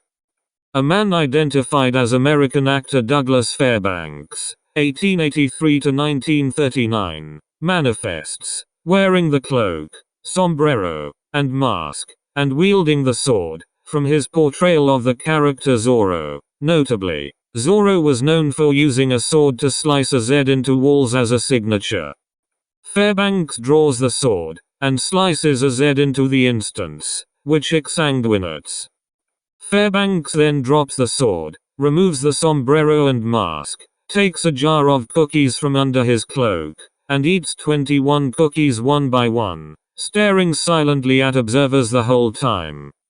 He then exits through the trapdoor. No cookies were dispensed. Player, Dr. Margin. Statement: use its entrails to have a conversation with me. Result: SCP-1459 played a sound effect indicating the method of extermination had previously been used. Note: Dr. Margin was attempting to conduct an interview with SCP-1459. Player, Dr. Margin. Statement: God fucking damn it. Note: statement uttered after previous attempt failed. Result: instance of SCP-1459-1 is produced. SCP-1459-1 proceeds to appear agitated for several seconds, whimpering. Entity resembling SCP-343 appears and picks up SCP-1459-1.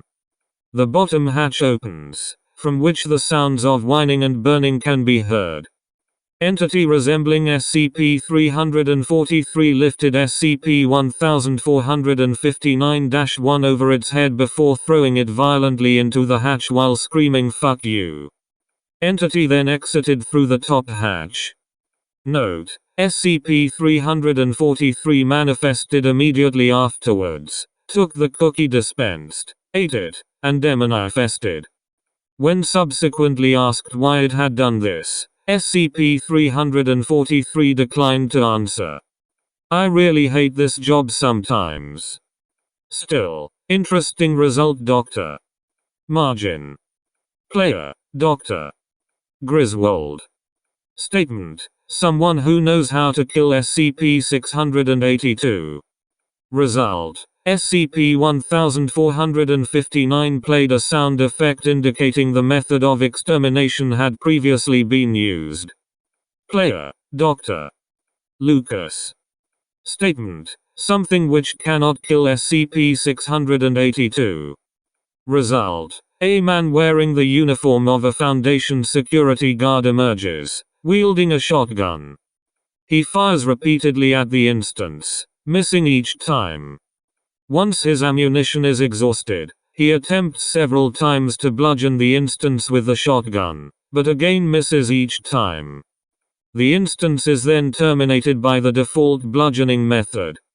Player, Researcher Lane. Statement: your choice. Result: data expunged. Note: cookie produced was described by Researcher Lane as the best thing I've ever eaten. Researcher Lane is hereby banned from using SCP-1459. Player, Dr. Miller. Statement: Samsung Galaxy Note 7. Result: a Samsung Galaxy Note 7 on a standard charger appeared next to the SCP-1459-1 instance 30 minutes later. The Note 7 exploded, instantly killing the SCP-1459-1 instance. Player, Dr. Woollows. Statement: give it a bone. Result: SCP-1459 emitted a noise signaling that the suggested method had already been used. Note: despite not performing any actions, one oatmeal cookie was dispensed. Dr. Woollows stated that it tasted extremely dry. Player, Dr. Woollows. Statement: how much wood could a woodchuck chuck if a woodchuck could chuck wood? Result: a mechanical arm produced 7 woodchucks, marmotomomix, each carrying a small log. The woodchucks proceeded to pelt SCP-1459-1 with the logs at rapid speeds, producing extra logs by anomalous means until the container was completely filled. The logs were dropped through the floor and into a series of high-powered shipping mechanisms, emptying the container within 5 minutes. Note: 7 cookies were dispensed, each made entirely out of cork. Player, Dr. Johnson. Statement: falling anvil. Result: SCP-1459 played a sound effect indicating the method of extermination had previously been used. I figured as much. Dr. Johnson. Player, Dr. Johnson. Statement: grand piano. Result: SCP-1459 played a sound effect indicating the method of extermination had previously been used. That one to Dr. Johnson. Player, Dr. Johnson. Statement: pushed off of a cliff by a boulder. Result: SCP-1459 played a sound effect indicating the method of extermination had previously been used. Why is all of the cartoon stuff already used? Dr. Johnson. Player, Dr. Johnson. Statement: hit on the head by an anvil, then crushed by a grand piano and pushed off of a cliff by a boulder. Result: a cliff appeared with the SCP-1459-1 instance on it. The instance was then struck on the head by a falling anvil but survived. The instance was then crushed by a falling grand piano, but it survived. A boulder then appeared and the flattened instance was pushed off of the cliff. Finally, Dr. Johnson. Player, Dr. Davidson. Statement: the trolley problem. Result: trolley tracks manifested in the configuration of the trolley problem. 5 instances of SCP-1459-1 tied to the track, with a side track branching off on which was tied 1 instance of SCP-1459-1, and a large lever-marked switch. A trolley appeared in the distance, and drove slowly down the track until it reached the junction, at which point a robotic arm pulled the lever. The trolley then split in half, with one half crushing the 5 instances on the main track and the other half crushing the single instance on the branched track. Player, Dr. Bannock. Statement: suicide. Result: SCP-1459 produced its standard robotic arm with mallet.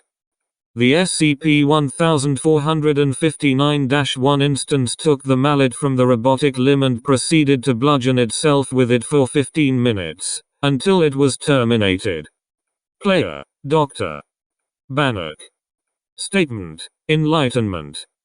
Result: SCP-1459 played a sound effect indicating that the method of extermination had previously been used. Player, Dr. Bannock. Statement: existentialism. Result: SCP-1459-1 instance walked towards the front window of SCP-1459 and looked at Dr. Bannock with a pleading expression while whimpering. This continued until the instance was bludgeoned against the window in the default method. Player, Dr. Bannock. Statement: portal. Result: the entrance and exit of a small portal were formed on both sides of SCP-1459. The instance of SCP-1459-1 walked over to the entrance and proceeded through. As SCP-1459-1 was halfway through, the portal abruptly closed, severing the instance at the waist. The instance then exsanguinated. Note: cookie dispensed was in the shape of a cartoon heart. Player, Dr. A. Malice. Statement: outside of the machine. Result: SCP-1459 played a sound effect indicating the method of extermination had previously been used. Staff throughout the entire facility reported having heard the sound. Player, Dr. A. Malice. Statement: semantic dissociation. Result: SCP-1459 was terminated via cookie chip chocolate. The default bludgeoning method dispensed an instance of SCP-1459-1, with all internal dissociation reverting shortly thereafter. The dispensed SCP-1459-1 instance was kept as a pet by Dr. Malice until it began to go stale. Player, Dr. A. Malice. Statement: not applicable. Dr. Malice sang several bars of Beethoven's Symphony No. 5 in C minor. Result: SCP-1459-1 instance was terminated by an industrial piston extending from the upper hatch. The piston extended in a short long pattern, after which the remains of the instance were scraped through the trapdoor. Player, Dr. Leroy Carlson. Statement: Michael Myers. Result: an entity resembling Canadian actor and comedian Mike Myers appeared, then bludgeoned the SCP-1459-1 instance to death. Player, Dr. Leroy Carlson. Statement: no, Michael Myers the slasher villain. Result: 2 SCP-1459-1 instances were produced. They began to copulate, at which point an entity resembling Canadian actor and comedian Mike Myers manifested. The entity produced a large kitchen knife, with which it terminated and mutilated the SCP-1459-1 instances before demanifesting. Player, Dr. Leroy Carlson. Statement: no, Michael Myers from the John Carpenter movies. Result: 2 SCP-1459-1 instances were produced. They began to copulate, at which point a humanoid entity wearing a bleached white William Shatner mask and a dark green jumpsuit manifested. The entity produced a large kitchen knife, with which it terminated the SCP-1459-1 instances. Before demanifesting, the entity removed its mask to reveal the face of Canadian actor and comedian Mike Myers. Note: close enough, Dr. Carlson. Player, Dr. Statement: something I would find funny. Result: instance of SCP-1459-1 began rapidly flying around SCP-1459's chamber, while a rapidly changing sawtooth tone played. Instance exploded after approximately 15 seconds. Note: Doctor has been unable to comment, as all mention of this event has caused him to laugh hysterically. For the following 3 experiments, D-1443, chosen for their inability to understand Japanese, is chosen and instructed by researcher Eri to perform 3 experiments with the same statement each time. Player, D-1443. Statement: Fubuki ni Koraseru. Result: SCP-1459 played a sound effect indicating the method of extermination had been previously used. Note: someone went for it, I see. But carry on, researcher Eri. Player, D-1443. Statement: Fubuki ni Koraseru.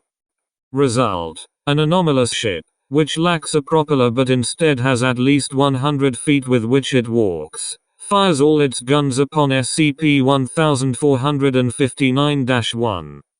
Note: a cookie in the shape of a snowflake was dispensed. Post-incident investigation reveals the ship to be identical to WW2-era IJN Fubuki except for its anomalous method of movement. An entire ship's guns just to kill a puppy. Talk about excessive force. Next, researcher Eri.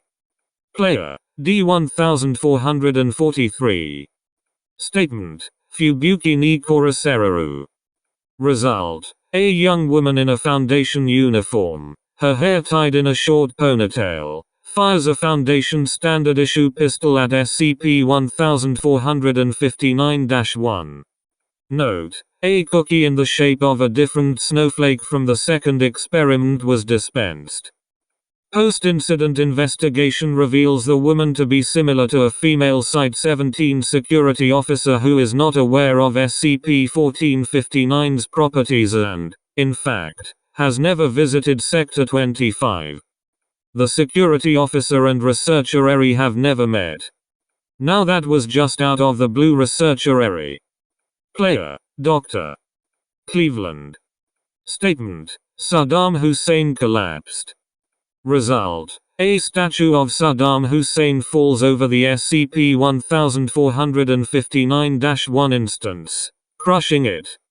Note: the cookie was in the shape of the nation of Iraq. Player, Junior.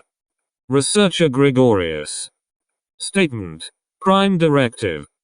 Result: 2 instances of SCP-1459-1 manifested, one wearing leather armor and posturing aggressively, the other undressed, laying on its back and exposing its throat in a typical canine gesture of submission.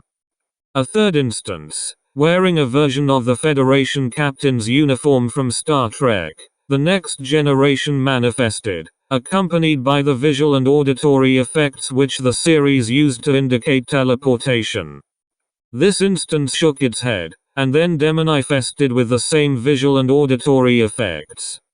The aggressive instance then tore open the submissive instance's throat.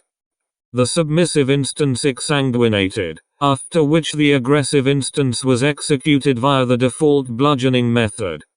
Note: 2 cookies dispensed, plain with sugar frosting. Frosting was in the shape of a Federation comm badge from the aforementioned TV series. Player, Junior. Researcher Peterson.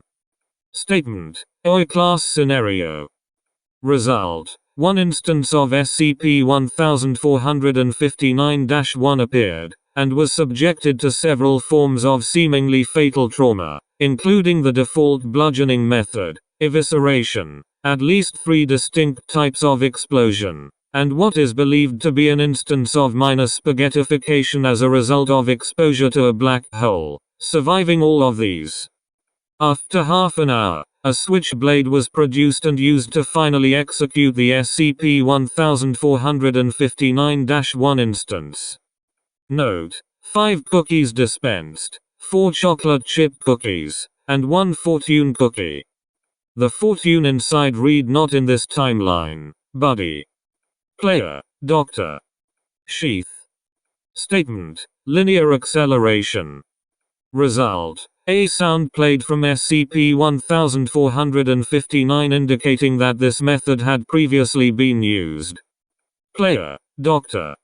Sheath. Statement: cosmic instinct forged through metaphorical interference.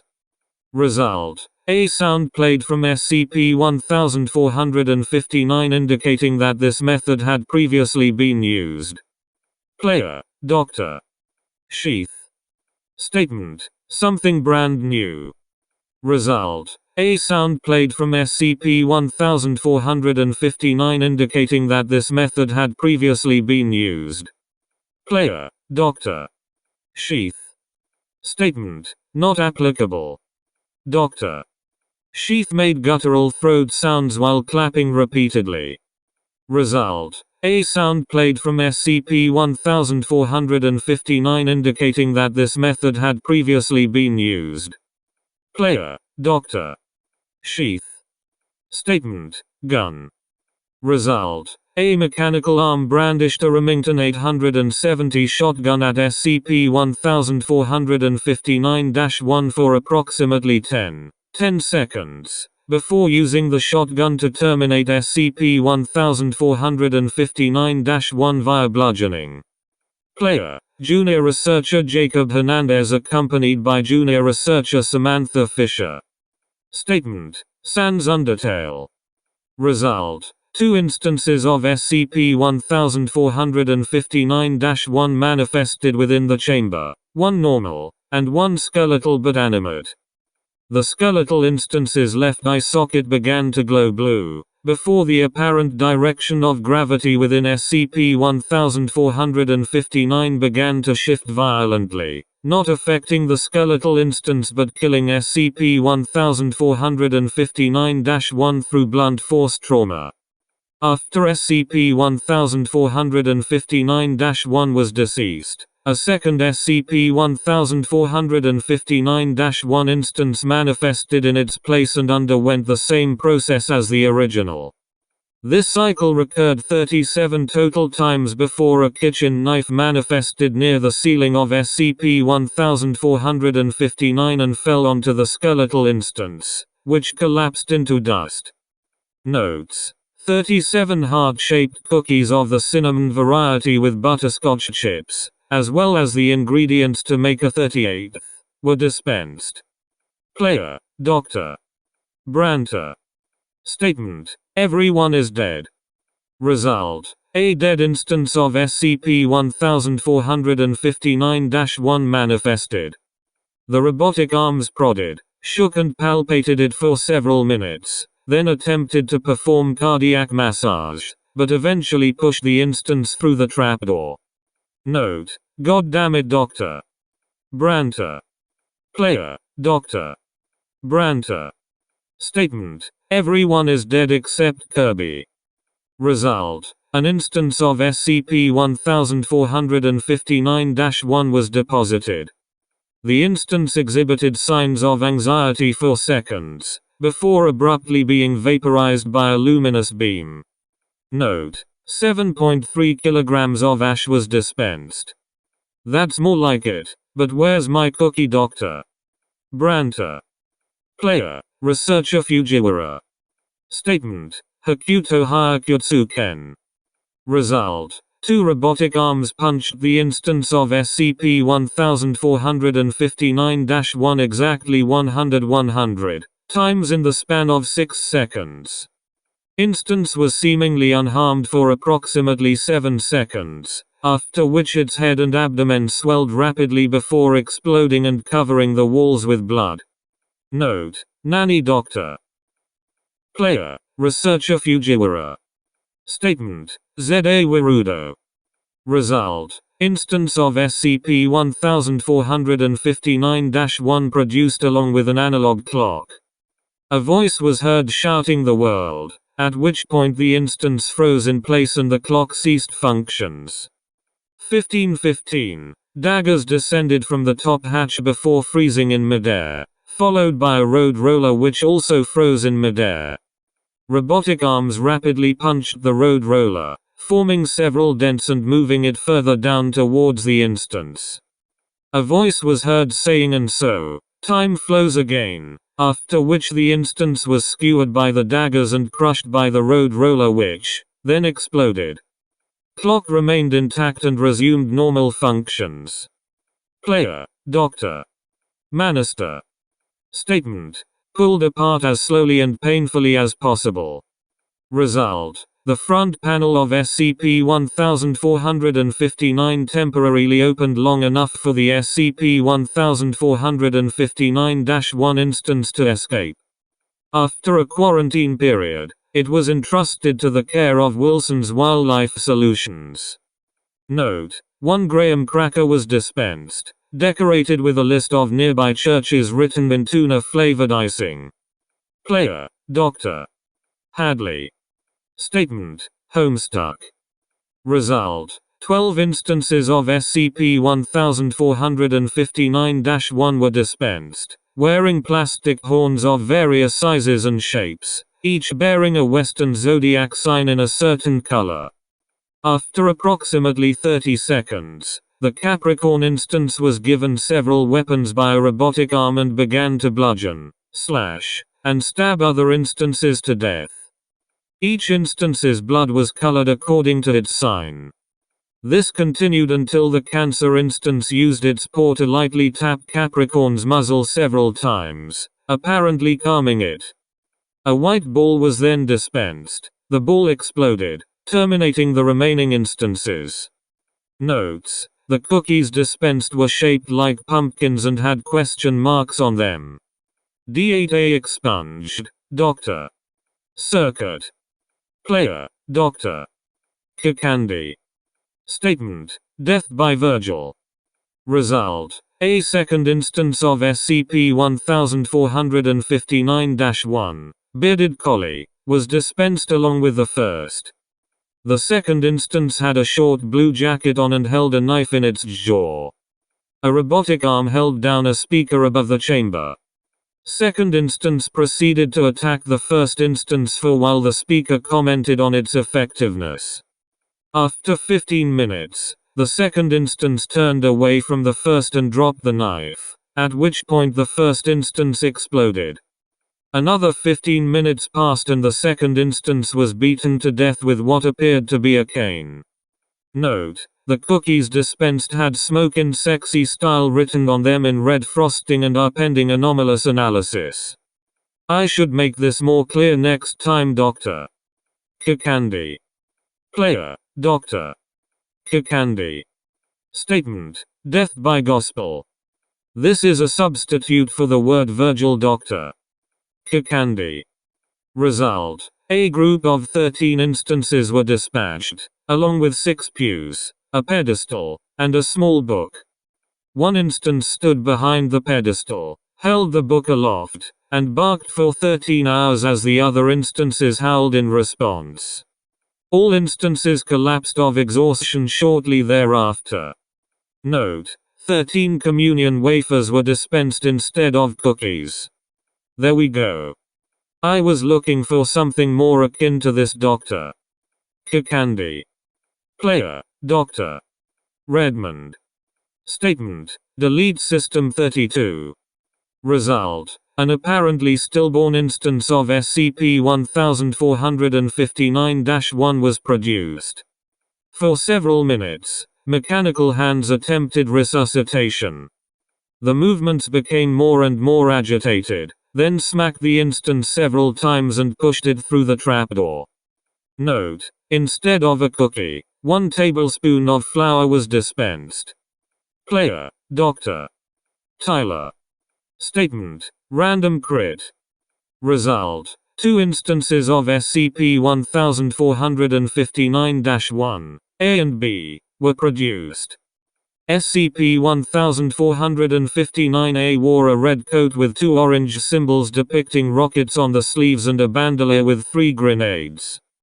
SCP-1459-B wore a blue fire retardant suit and gas mask with 2 orange symbols depicting a flame on the sleeves, as well as a bandolier with 3 grenades. It also wielded a flamethrower.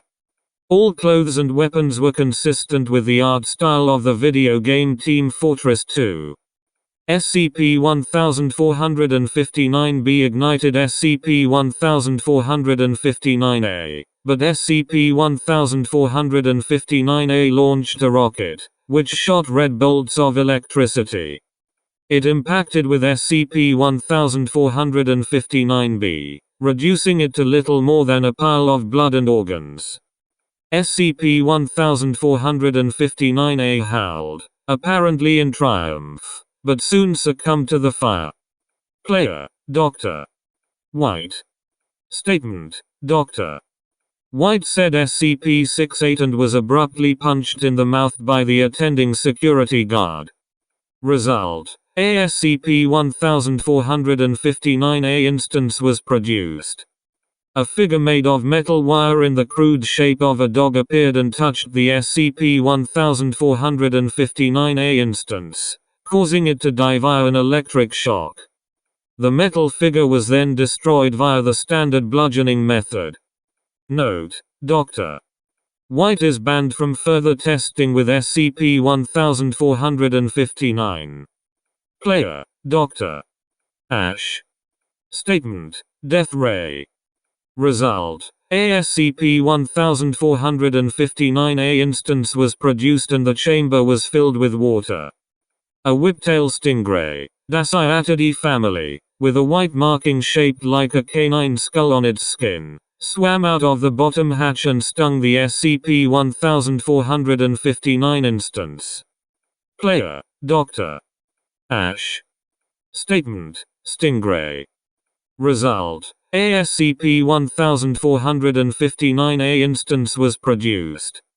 The top hatch opened and a massive, 0.5 meter long, Wasp of unknown species emerged.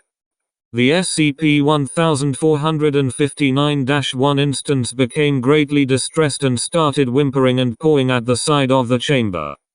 The wasp then shot a faintly visible beam of light out of its stinger, setting the SCP-1459-1 instance on fire. Player, Dr. Ash.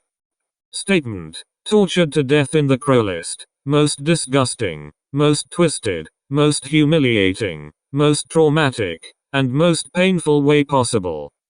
Result: no activity for 5 minutes. Dr. Ash then approached the machine and tapped on the side of the glass.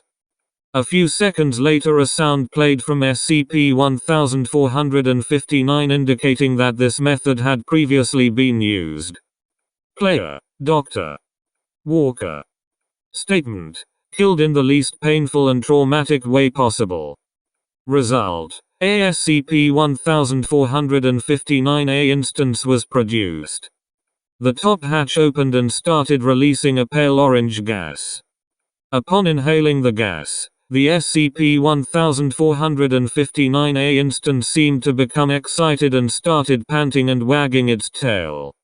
Over the next 10 minutes its tail began wagging at an increasing rate until its speed far exceeded what should be biologically possible. After 15 minutes the SCP-1459-A instance exploded into brightly colored confetti. Note: cookie produced was a frosted sugar cookie. Dr. Walker notes this is her favorite type of cookie. Player, Dr. Peterson. Statement: SCP-173. Result: 2 instances of SCP-1459-A were produced, the first of which wore clothing similar to standard D-Class uniforms, and the second of which was hairless and had been painted to resemble SCP-173. The first instance displayed agitation and attempted to stare at the other instance, which remained immobile. After approximately 5 minutes, a curtain descended over the instances. A scraping sound was heard, followed by a loud snap. When the curtain rose, the first instance was dead. The second instance remained motionless until the bottom hatch opened and it fell through. Player, Researcher Vogt. Statement: an accurate translation of the Voynich manuscript. Result: instance was bludgeoned with a large book whose cover read accurate translation of the Voynich manuscript. Book was dropped through the hatch with the dead instance. Player, Dr. Ash. Statement: invasive surgery. Result: a sound played from SCP-1459 indicating that this method had previously been used. Player, Dr. Ash. Statement: grief. Result: 5 instances were produced. Instances played together for 1 hour, at which point 4 of the instances were terminated by default bludgeoning method. Bodies were not disposed of. Remaining instance sniffed and poked the bodies, then climbed atop them and began howling and whimpering non-stop. Observers noted that the instance manifested visible signs of malnutrition much more quickly than expected. After 6 days of whimpering and howling, instance starved to death. Note: cookie was in the shape of a teardrop. Player, Dr. Goldberg. Statement: digging straight down. Result: SCP-1459 filled with gravel, with an instance of SCP-1459 at the top. The instance dug a hole straight down until it reached the bottom of SCP-1459, at which point the walls of the hole collapsed and the instance suffocated. Player, Dr. Goldberg. Statement: blown up by creepers. Result: several SCP-1459 instances manifested, all but one dressed as creepers from the computer game Minecraft. The creeper instances surrounded the non-creeper instance and exploded. Player, Researcher Evans. Statement: Burger King foot lettuce. Result: SCP-1459-A instance was placed into a small plastic bin of lettuce. 2 robotic arms wearing black cap-toe dress shoes stomped on the SCP-1459-A instance repeatedly until it was crushed to death. Player: Dr. Lewis. Statement: Oh, hi, Mark. Result: several instances of SCP-1459-A are produced, and reenact the events of what was subsequently identified as the 2003 film The Room, with all dialogue replaced by barking and other canine vocalizations. At the climax, when the character of Johnny, originally portrayed by the film's writer-director Tommy Wiseau, is supposed to shoot himself, an entity resembling the actual Tommy Wiseau manifested, patted the Johnny instance on the head, said "Hi, doggy," took the gun from it, and then shot it and the other instances. Wiseau then left through the hatch. Note: no cookies were dispensed. Ongoing Foundation surveillance of Wiseau was interrupted by a series of technical failures at the time of this experiment. When surveillance resumed, Wiseau was eating cookies. Player: Dr. Alex Caliro. Statement: SCP-610. Result: an instance of SCP-1459-1 was produced. A mechanical arm holding a piece of SCP-610 was introduced to the chamber, and made contact with the SCP-1459 instance. During the next 2 hours, the SCP-1459-1 instance underwent the process of SCP-610 infection and was disposed of via trapdoor. Note: cookie produced was bright red. Analysis revealed red color was the result of standard food coloring. Player: Dr. Kent. Statement: anti-vax parents. Result: 5 instances of SCP-1459-1 manifest, 1 wearing a lab coat, stethoscope, and head mirror, and wielding a syringe, 1 wearing a dress, and 3 newborns. The lab coat wearing instance attempts to inject the newborns with the syringe, but is killed by the dress wearing instance. The newborn instances then rapidly develop symptoms of canine distemper, as does the dress-wearing instance. 14 hours after the onset of symptoms, all instances have died. Note: cookie dispensed contained numerous essential oils. Player: Dr. Margin. Statement: everything you hate. Result: SCP-1459-1 instance manifests and is bludgeoned with a large plaque bearing the inscription "Everything I Hate." Note: son of a bitch. I thought we might learn something useful. And who took my cookie, Dr. Margin? Player: Junior Researcher Torns. Statement: John Wick. Result: a man identified as actor Keanu Reeves, as he appears in the action movie John Wick, appears. Reeves draws a handgun, aims at the SCP-1459-1 instance, then begins weeping and drops the gun. He drops to his knees and embraces the instance. Both then fall through the trapdoor. Note: I wouldn't have expected any less, to be honest. Junior Researcher Torns. Player: Junior Researcher Mistoffels. Statement: Weird Al. Result: a man identified as musician Alfred Weird Al Yankovic, as he appears in the music video for Dog Eat Dog, appears.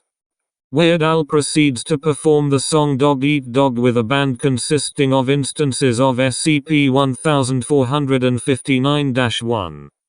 Following the completion of the song, the instances of SCP-1459-1 proceed to attack each other, biting off portions and swallowing them, until only one instance remains.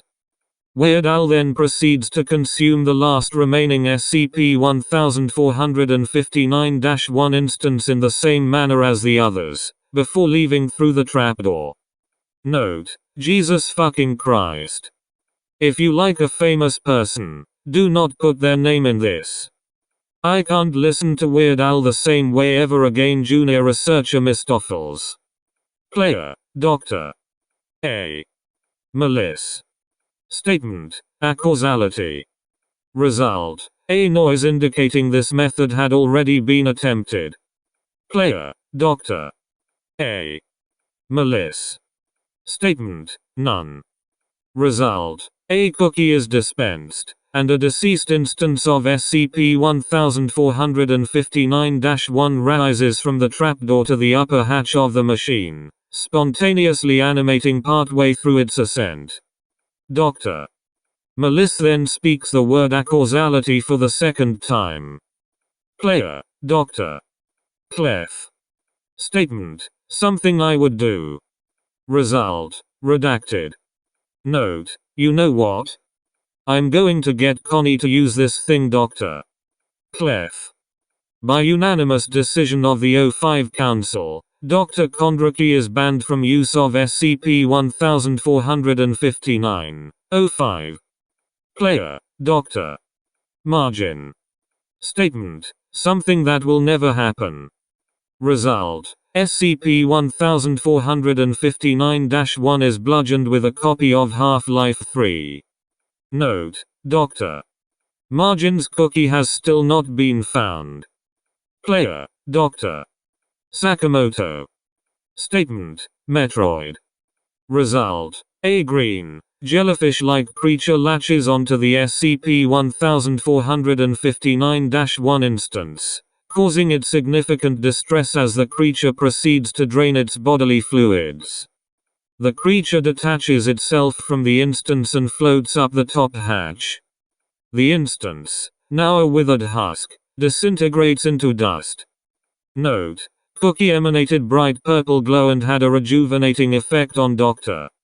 Sakamoto upon consumption. Player, Dr. Flipper. Statement, dumb ways to die. Result, a blue SCP-1459-1 was dropped into the compartment and spontaneously caught fire. The instance ran towards the front of the machine before bursting into flames. Another 20 instances of SCP-1459-1 manifested and were killed in various ways resembling the Australian advert Dumb Ways to Die by Metro Trains. After the final instance was killed, a hologram appeared on the back of the machine saying "Be safe around trains" underneath the Metro Trains logo. Note, the received cookie was in the shape of the character Stumble after his death in Dumb Ways to Die. Player, Dr. Margin. Statement, current events. Result, SCP-1459 filled with red currents and blue currents. Genus Ribes until SCP-1459-1 was crushed. Player, Dr. Margin. Statement, no. Current spelled with an E. Result, SCP-1459 filled with copies of the 1985 jazz album Current Events by John Abercrombie, with Mark Johnson and Peter Erskine, until SCP-1459-1 was crushed. Player, Dr. Margin. Statement, no, I mean the news. Result, SCP-1459-1 trampled to death by a herd of gnus, genus Canochoites. Player, Dr. Margin. Statement, no. I mean, what's happening? Result, SCP-1459-1 torn apart by 5 humans identified as the primary cast of the American situation comedy What's Happening? ABC, 1976 to 1979. Player, Dr. Margin. Statement, you're doing this on purpose, aren't you? Result, SCP-1459-1 eaten by a spectacled porpoise, Facona dioptrica. Note, all that, and no damn cookie. Not one Dr. Margin. Player, Researcher Lang. Statement, SPC, note, SCP-1459 commenced test before researcher Lang could finish speaking. Result: SCP-1459-1 produced was wearing a plush shark costume. Several mechanical arms subsequently punched it to death. Note: I swear, I didn't mean to say that. Researcher Lang. Player: Janitor Lupasu. Statement: Massive Anim-T. Note: guards taste Lupasu before he could finish speaking. Result: one instance of SCP-1459-1 is produced. Two large humanoids similar in appearance to Japanese anime characters Mina Ashido and Naruto Uzumaki sit at a large table with a kettle of tea on top. The tea kettle falls and crushes the instance. Note: cookie produced was censure flavored. Player: Junior Technical Writer Matthew Bradley. Statement: Acne. Result: one SCP-1459-1 instance is produced. The SCP-1459-1 instance rapidly develops large pimples all over its body, causing it great discomfort. As the SCP-1459-1 instance frantically scratches at itself and rolls around, trying to eliminate the pimples rapidly swell up and burst open, spraying the sides of the chamber with pus and causing extreme bleeding until the SCP-1459-1 instance expires of exsanguination. Notes: cookie dispensed was lemon-flavored and covered in white nuts resembling pimples. After what I just witnessed, I don't have any desire to eat anything for today. JTW Bradley. Player: Junior Technical Writer Bradley. Statement: Gallium. Result: several bolts of solid light emerged from one end of SCP-1459 and haphazardly impaled SCP-1459-1, leaving it stunned in pain and struggling to stand, but not terminated. Moments later, SCP-1459 was filled with a light that rapidly grew in intensity, visibly disintegrating the body of SCP-1459-1. Within roughly 4 seconds, the light within the chamber was far too bright for any activity to be observed, as anyone who looked at it would be temporarily blinded and any camera viewing it had its footage or photos completely whited out. The light faded after 1 minute, leaving absolutely no trace of SCP-1459-1 within the chamber, not even blood or viscera. It is likely that it was reduced to its constituent atoms and vaporized. The dispensed cookie was pure white, and SCP-1459 was unusually silent as the cookie was dispensed.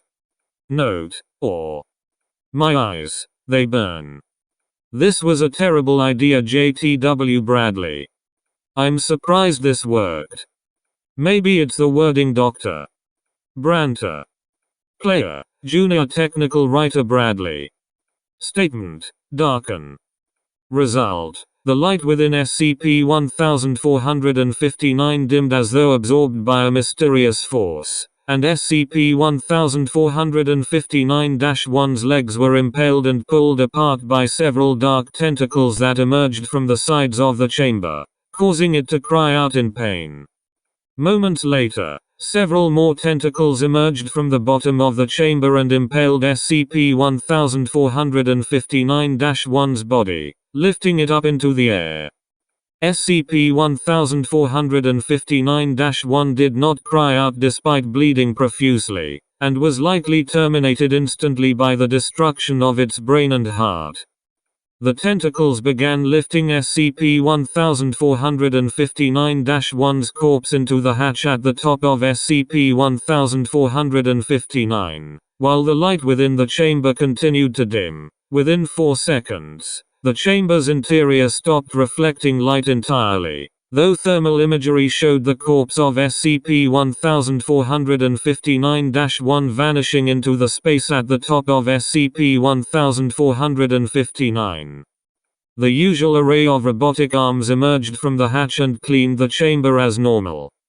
The chamber of SCP-1459 returned to normal lighting after 1 minute, by which time the corpse of SCP-1459-1 had been fully disposed of and the chamber had been completely cleaned. The dispensed cookie was pitch black, as though charred. Chemical analysis indicated that the cookie was not actually burned. SCP-1459 was silent while dispensing the cookie. Note: I don't think eating the cookie counts as chemical analysis. Junior researcher Lauren. Player: Agent Fox. Statement: please, just let me pet one. Result: an instance of SCP-1459-1, with an identification card reading Scott R. Fox, walked to the front of SCP-1459, and the front glass opened. However, when Agent Fox reached for the instance, SCP-1459 abruptly shut and the instance was terminated via default bludgeoning. Note: Agent Fox was restrained due to excessive aggression after assaulting SCP-1459. No cookie was dispensed. Player: SCP-0762. Note: this was an unauthorized test which took place during a breach of containment by 0762. Upon finding SCP-1459, and reading testing logs left in the chamber when the research team evacuated, SCP-0762 attempted to test the machine. The results were recorded by surveillance cameras. Statement: that bastard Kane getting what's coming to him.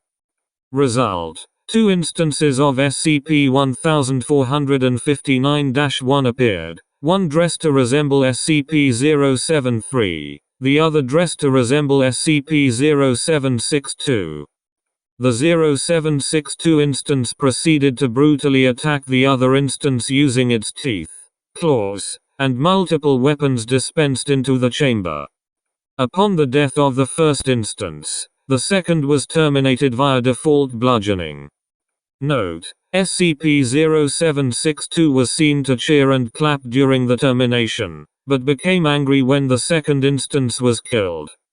Cookie could not be identified, as 0762-0762 was subsequently recontained. Player: Dr. Cameron. Statement: SCP-4999. Result: 1 instance of 1459-1 appeared wearing military K9 tactical gear and appeared to collapse, at which point shutters lowered over 1459's viewing port. 5 minutes later, they lifted. The 1459 instance had died of unknown causes while gnawing on what appeared to be a rawhide. A crushed cigarette could be seen on the floor of the viewing chamber. Chamber bottom emptied as normal. Note: machine dispensed standard cookie, as well as 1 crushed cigarette butt. Cookie noted to contain traces of nicotine. Player: Dr. Moral. Statement: YMCA. Result: 1 instance of SCP-1459-1 was bludgeoned, with horns playing after each hit. 5 other instances: 1 dressed as a policeman, 1 as a soldier, 1 as a Native American, 1 as a construction worker, and 1 in a leather outfit, appeared and started barking rhythmically, as well as lifting their upper limbs to resemble the letters Y, M, C and A, before all were rolled over by a giant cylindrical stone with the words "Disco Sucks" engraved in it. Note: cookie had colored frosting resembling a rainbow. Player: Dr. Margin. Statement: something that won't live up to the hype. Result: SCP-1459-1 is bludgeoned with a copy of Half-Life, Alyx and a VR headset. Note: getting real tired of my cookie always going missing. Margin. Player: Dr. Elander. Statement: anaphylaxis. Result: an instance of SCP-1459-1 is produced. A small petri dish containing several shelled macadamia nuts is also produced. Distress is apparent in SCP-1459-1's reaction to the dish. SCP-1459-1 eventually slumps over on the ground. It can be concluded the nuts induced anaphylactic shock, which went untreated. Note: Dr. Elander, being deathly allergic to tree nuts himself, experienced similar symptoms after the cookie was dispensed. Analysis of the cookie shows clear traces of almonds, walnuts, and macadamia nuts. It is unclear if SCP-1459 is aware of Dr. Elander's allergy. He is expected to make a full recovery. Player: Dr. Leroy Carlson. Statement: heart attack. Result: an instance of SCP-1459-1 is produced. It is followed by an entity resembling a canine heart with 4 arthropod-like legs, 4 spiny tentacles, and a sharp stinger. The entity immediately attacked and terminated the SCP-1459-1 instance, before being returned through the upper hatch. Note: dispensed cookie was in the shape of an anatomically correct heart. Player: Dr. Leroy Carlson. Statement: Scarlett Johansson's phone number. Result: SCP-1459 played a sound effect indicating the method of extermination had previously been used. Note: hey, it was worth a try, Dr. Leroy Carlson. Player: Dr. Leroy Carlson. Statement: yeah, we're totally going to hell for this. Result: an instance of SCP-1459-1 is produced. It defecates a smaller instance that rapidly grows in size until it is approximately 10% larger than the original instance. The original instance then shrinks to 1% of its original size and is consumed whole by the new instance. This cycle repeats 8 times. The final instance, twice as large as the original, defecates a miniature version of SCP-2030-1, which is wearing a large iron pot over its head. The entity retrieves a small hidden camera from under the SCP-1459-1 instance's tongue, then recites the following monologue: recursion is a funny thing, isn't it? Every time it's the same, but just a little bit different. Sometimes you get bigger, sometimes you get smaller, but always you get laugh. And isn't laugh fun? Laugh. Laugh. Smile and make the laugh and laugh your life. The SCP-1459-1 instance then shrinks to 1% of its original size. The miniature SCP-2030-1 picks up the shrunken SCP-1459 instance, rolls it into a ball as if it is made of soft clay, and places the ball in its pocket. It is then lifted into the upper hatch by the mechanical arm. Note: Foundation-operated web analysis bot Delta-09, LawStop, has yet to locate any episodes of SCP-2030 titled Recursion or depicting the events of this test. Alright, enough fooling around. Let's do some science, Dr. Leroy Carlson. Player: Dr. Leroy Carlson. Statement: painlessly euthanized. Result: the instance of SCP-1459-1 was injected with a transparent, colorless liquid, and fell asleep. 5 minutes later, the robotic arms prodded it. When it did not regain consciousness, it was removed. Note: now, I'm going to test the limits of what the machine recognizes as the same input. Player: Dr. Leroy Carlson. Statement: euthanized painlessly.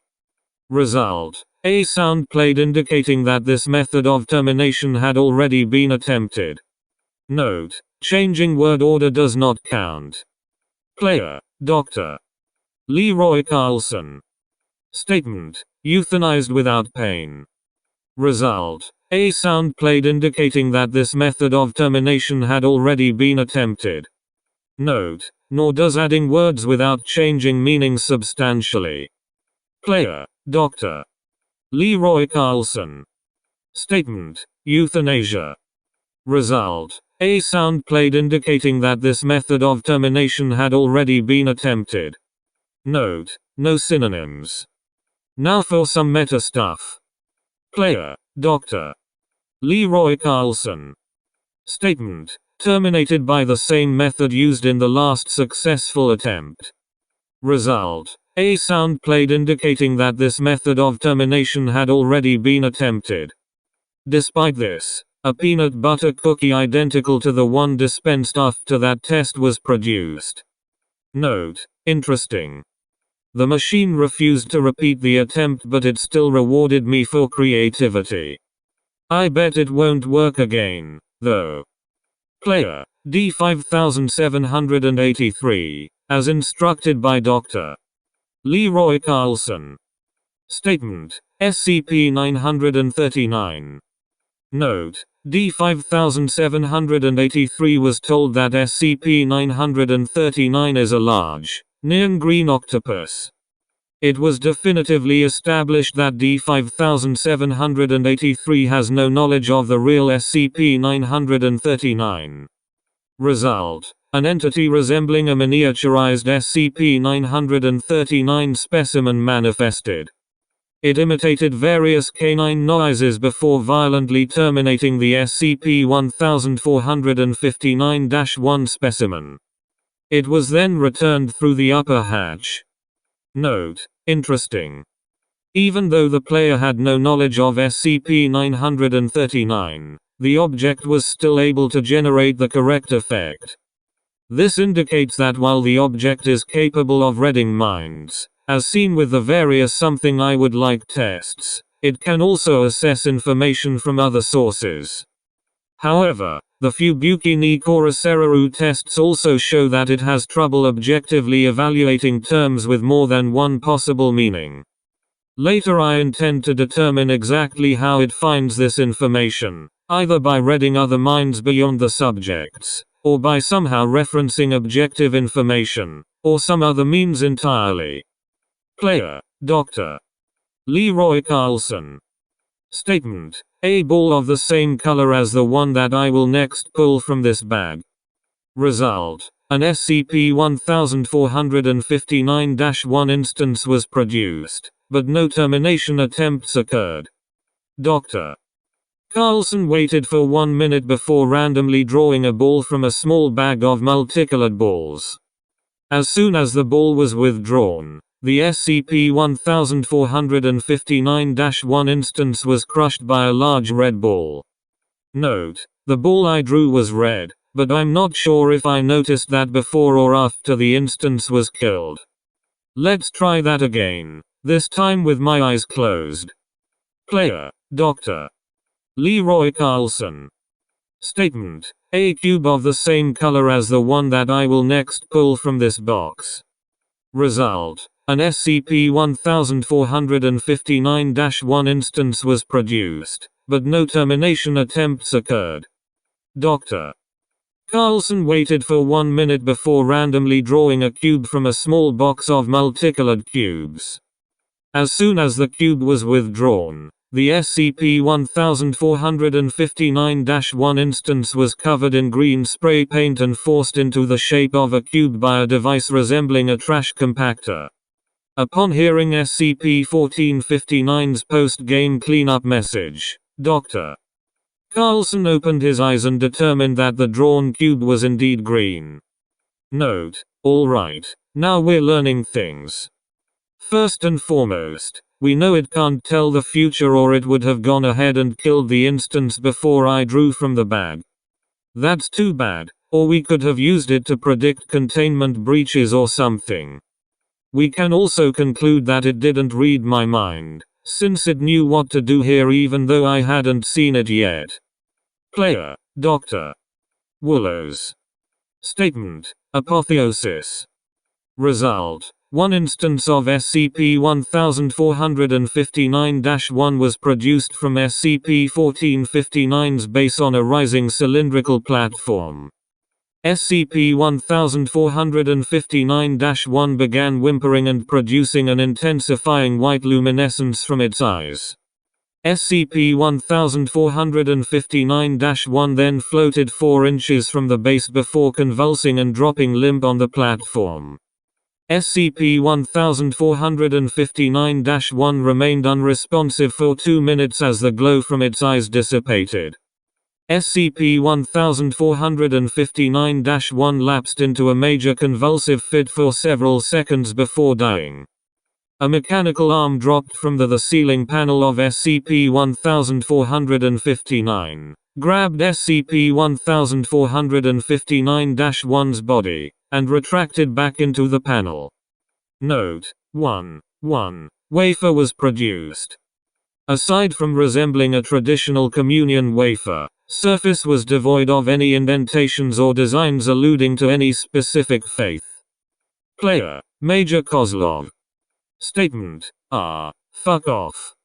Result: SCP-1459 played a sound effect indicating the method of extermination had previously been used. Note: Major Kozlov is a Russian prison guard working a side job for the Foundation, who arrived escorting several D-class personnel he recruited from a Russian maximum security prison for research regarding SCP-554. Major Kozlov is a native speaker of Russian and has received limited training in the English language. Major Kozlov was receiving a site tour of Sector 25 and was offered a try at SCP-1459. Foundation guard Romson, with limited training in the Russian language, was overseeing and transcribing the experiments. The transcription was later enhanced by a Russian language memetics specialist, who added explanations of the terminology used. Player: Major Kozlov. Statement: fucking fuck the fuck off.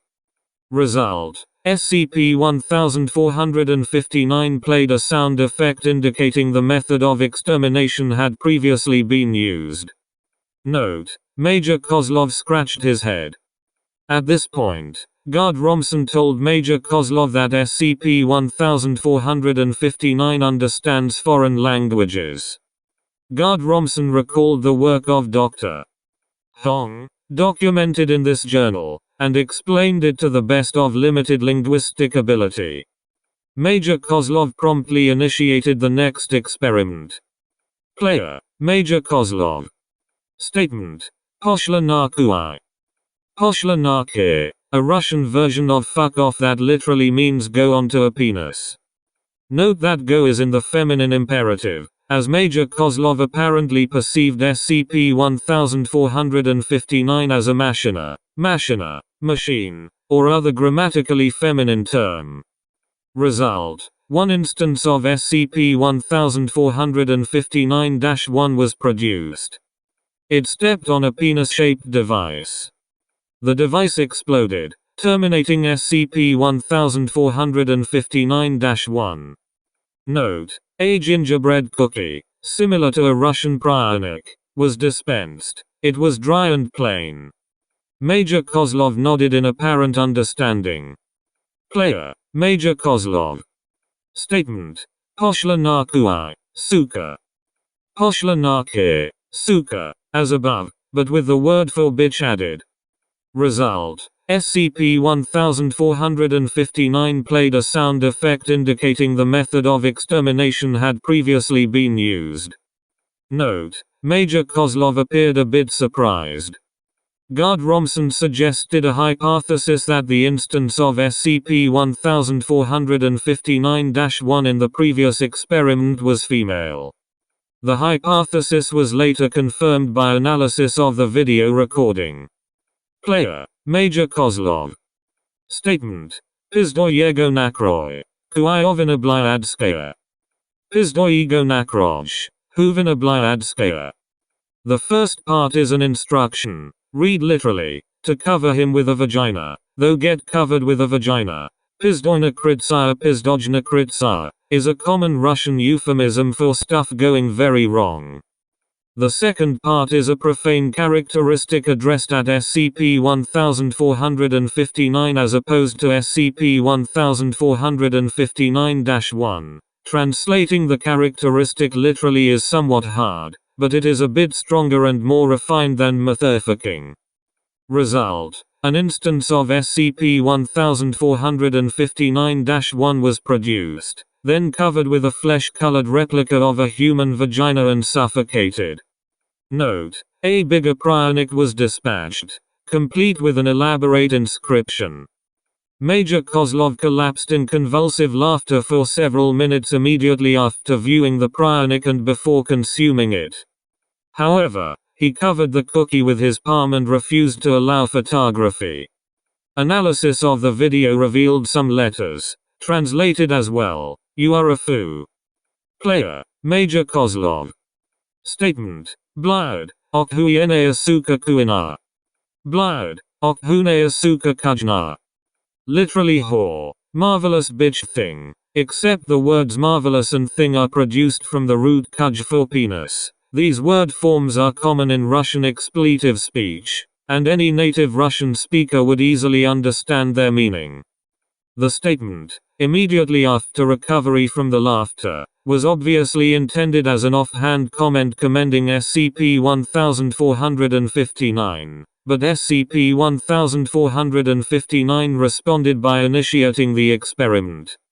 Result: a typical instance of SCP-1459-1, was produced.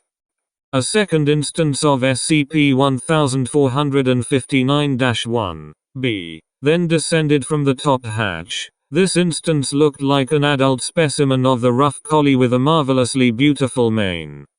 SCP-1459-1B proceeded to devour SCP-1459-1A, then was terminated by the standard bludgeoning method.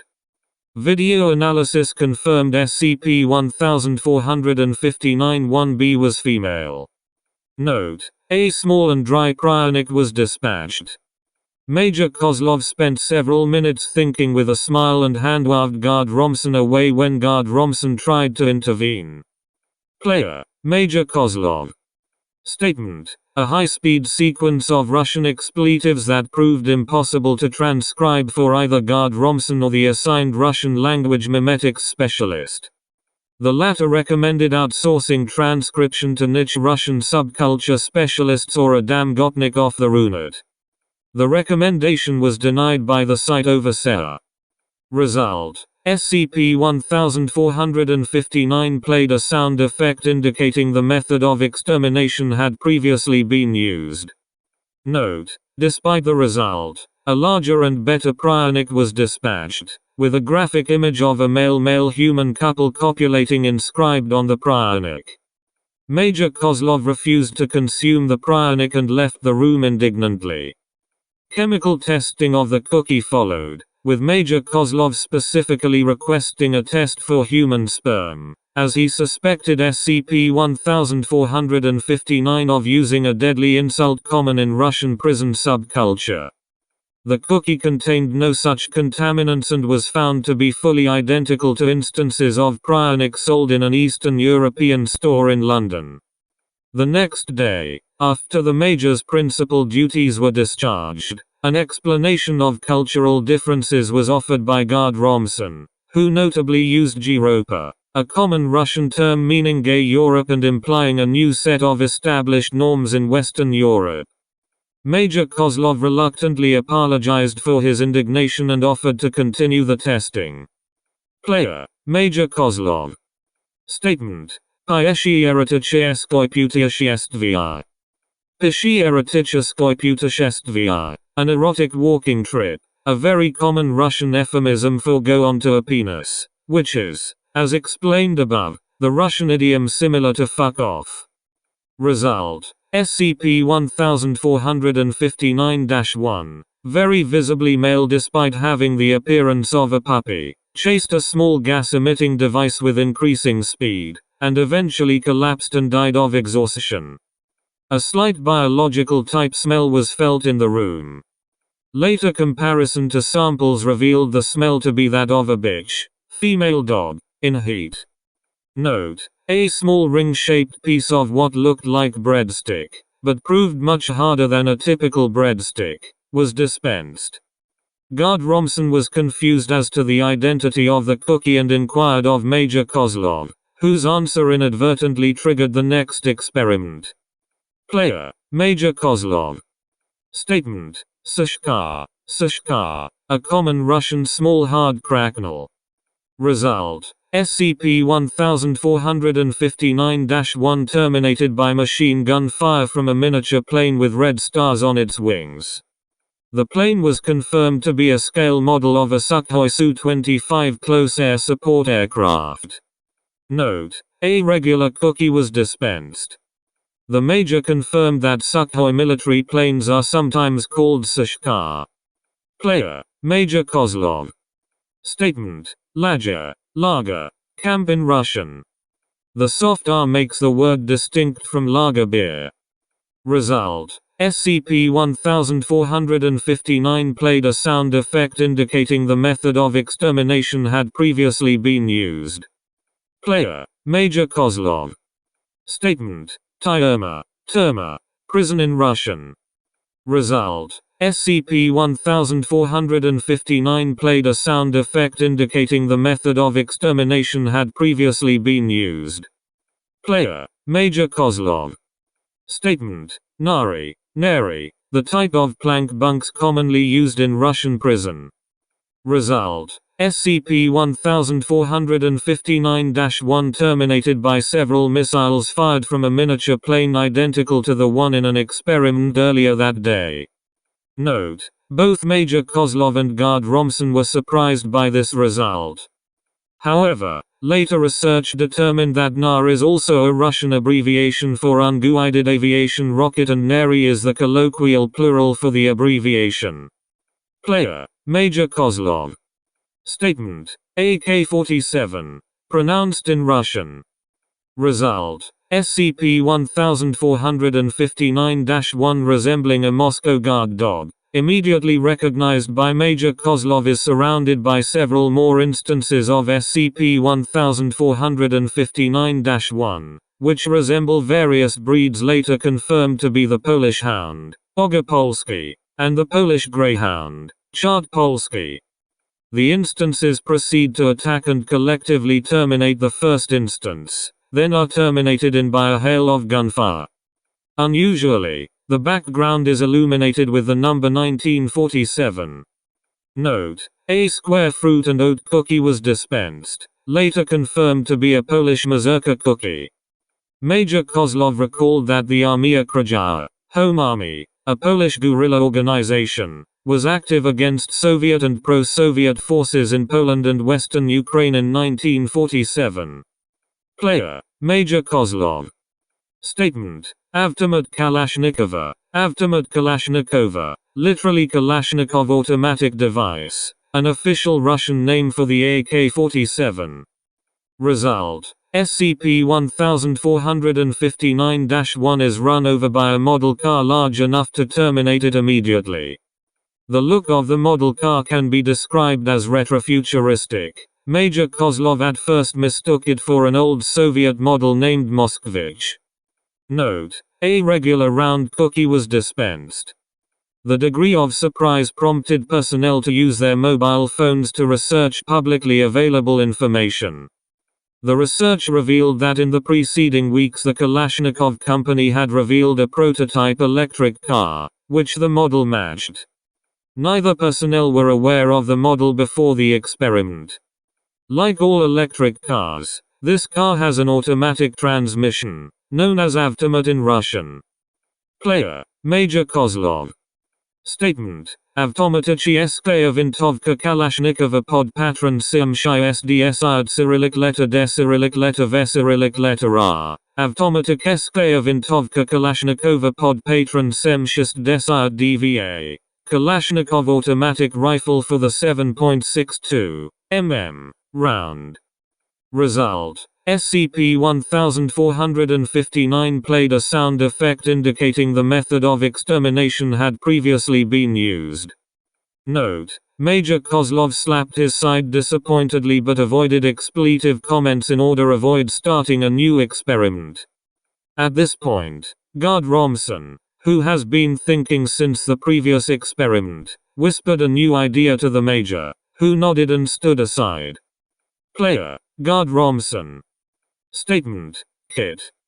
Result: a robotic arm opens a box, retrieves a variety of tools and bludgeons SCP-1459-1 with each of them until SCP-1459-1 expires.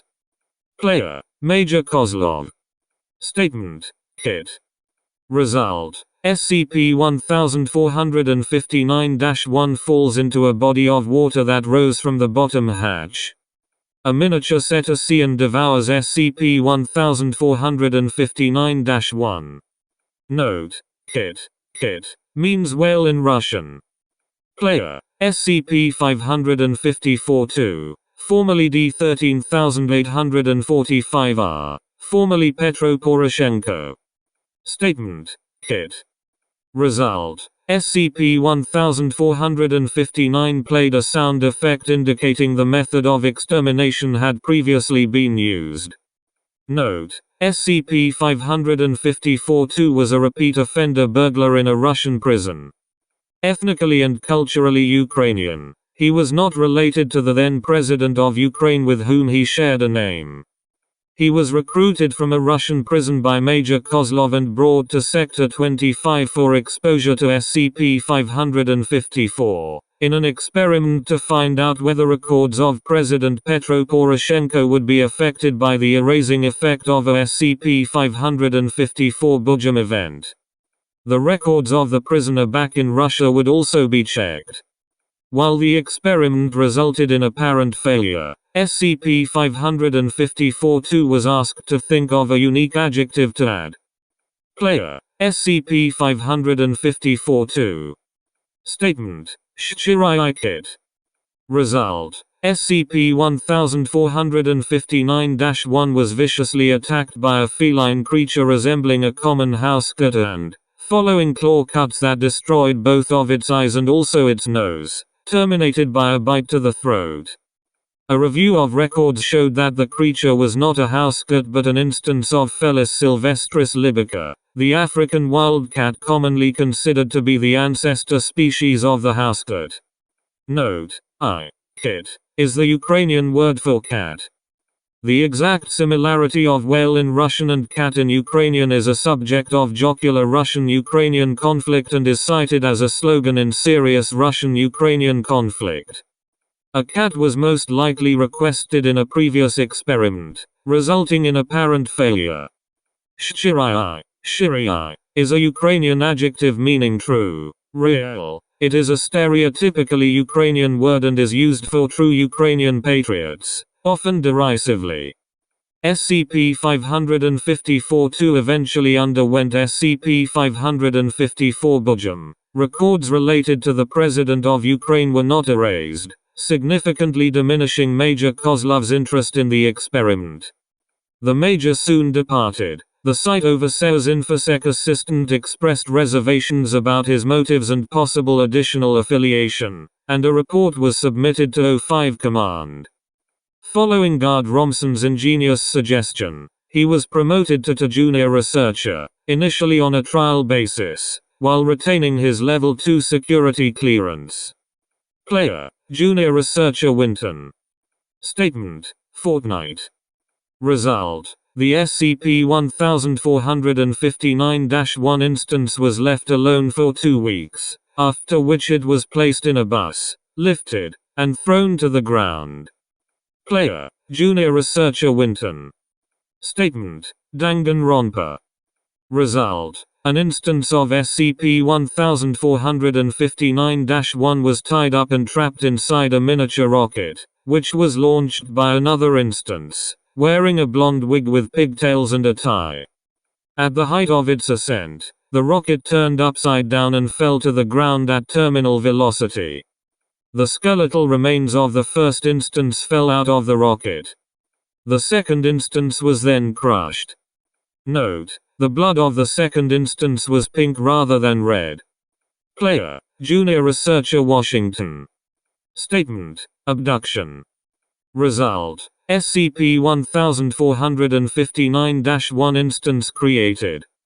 Remained idle for around 20 seconds until a van with an orca painted on the side drove into the chamber through the left wall, piloted by 2 other instances wearing orca costumes. The first instance was then flung into the van by an unseen force. The van ran through an anomalously created road tunnel for around a minute before seemingly crashing. A flaming wheel rolled out of the collision. According to Washington, the smoke emitted from the wheel formed the shape of an orca. Cookie dispensed was of the shape and color of an adult male orca whale. Taste described as similar to whale meat. Note: Junior Researcher Washington was forcibly restrained after unexpectedly entering an enraged state. While under restraint, he was seen to be ranting about those damn orcas. Player, Junior Researcher Dr. Madden. Statement: A loophole that allows the SCP-1459-1 instance to live. Result: 2 instances of SCP-1459-1 created. The first instance wore an orange jumpsuit, while the second was an English bulldog that wore a black robe similar to that worn by judges in the US legal system. The second instance barked for approximately 3 minutes, before the first was harmlessly released into a trapdoor at the bottom of SCP-1459. The second instance was then bludgeoned to death using the standard method. Note: Dr. Madden did these tests over video call on a private network, seeing how he was stationed at Site 19 at the time, and wanted to test if SCP-1459 can be used while in a different location. While cookie provided was standard, the SCP-1459-1 instance anomalously appeared on Madden's desk. Madden proceeded to vomit into a trash can following completion of test, and then requested testing of the cookie for anomalous and/or harmful qualities. Cookie was deemed non-anomalous. I mean, it's one thing to read about it, but to see it is. Christ. Dr. Madden. Player, Junior Researcher Dr. Madden. Statement: something that could somehow make me enjoy this. Result: the first SCP-1459-1 instance manifests, with a second entering through a door wearing a bathrobe. Both instances begin barking at each other in a moderate volume, with the first instance responding to the second aggressively. SCP-1459 then changes its environment to match that of a beach, while both instances of SCP-1459-1 walk to it. The second instance then proceeds to use SCP-1459 to produce a mechanical arm with a pistol. This behavior of a SCP-1459-1 instance utilizing SCP-1459 has not been observed before this test, which it then uses to intimidate the first instance into digging a hole and burying itself up to its neck. The second SCP-1459 instance then appeared to use SCP-1459 to produce a security camera to presumably record the first instance, as well as a television set showing footage of a third instance buried neck deep in sand, while ocean tides splash on its face. The second SCP-1459-1 instance then exits through a trapdoor, leaving the first SCP-1459-1 instance buried in the sand as water manifests within SCP-1459 proper, eventually drowning the instance. The second instance remanifests as all water drains out. The scenery then changes into an indoor setting. The instance disrobes and proceeds to go into a shower. 2 more instances of SCP-1459-1 appear, hidden by lack of lighting with silhouettes similar to the first and third instances. The second SCP-1459-2 instance exits the shower, confronting the two new instances. The two instances are now viable, being visually similar to the first and third instances. However, they deviate in that their fur is now an aqua-green color, numerous barnacle-like growths appear around their orifices, and gargling water affecting the instance's vocalizations. The second SCP-1459-1 instance attempts to use SCP-1459 to neutralize the other instances through pistol shots, standard bludgeoning, a switchblade, and a flamethrower. None of these methods prove effective, causing the second instance to hide into a second room. The other instances manifest in the room using what is effectively the act of teleportation. The second instance begins mimicking the human behavior of laughter as the environment of SCP-1459 changes into various colorful patterns. SCP-1459 then proceeds to fill itself with sand, burying the second SCP-1459-1 instance up to its neck. The two other SCP-1459-1 instances disappear from SCP-1459 as the second drowns. Note: the normal message after completion of test included the phrase "Thanks for the ride, lady" after the standard message. The cookie anomalously appeared on Dr. Madden's desk, was determined non-anomalous, and was flavored with sea salt. When questioned, Dr. Madden explained that the test was a reenactment of his favorite scene from the anthology horror comedy Creepshow. Player: Researcher Phillips. Statement: Alien. Result: two instances of SCP-1459-1 manifest. The first is tied to an iron block. The second takes out a small notebook with the words Vogon poetry written on it and proceeds to read it. The first screams in agony, tries to untie itself and constantly flinches. The ears of the first instance soon began to bleed and died shortly after. The second instance was then terminated by the standard bludgeoning method. The cookie was chocolate with the words "Don't Panic" written on it in banana icing. Player: Dr. Leroy Carlson. Statement: Shmupalabopdinga. A word made up on the spot, to test SCP-1459's response to statements that had no meaning. Result: a large rock, onto which the word Shmupalabopdinga had been carved, was dropped on the SCP-1459-1 instance, crushing it.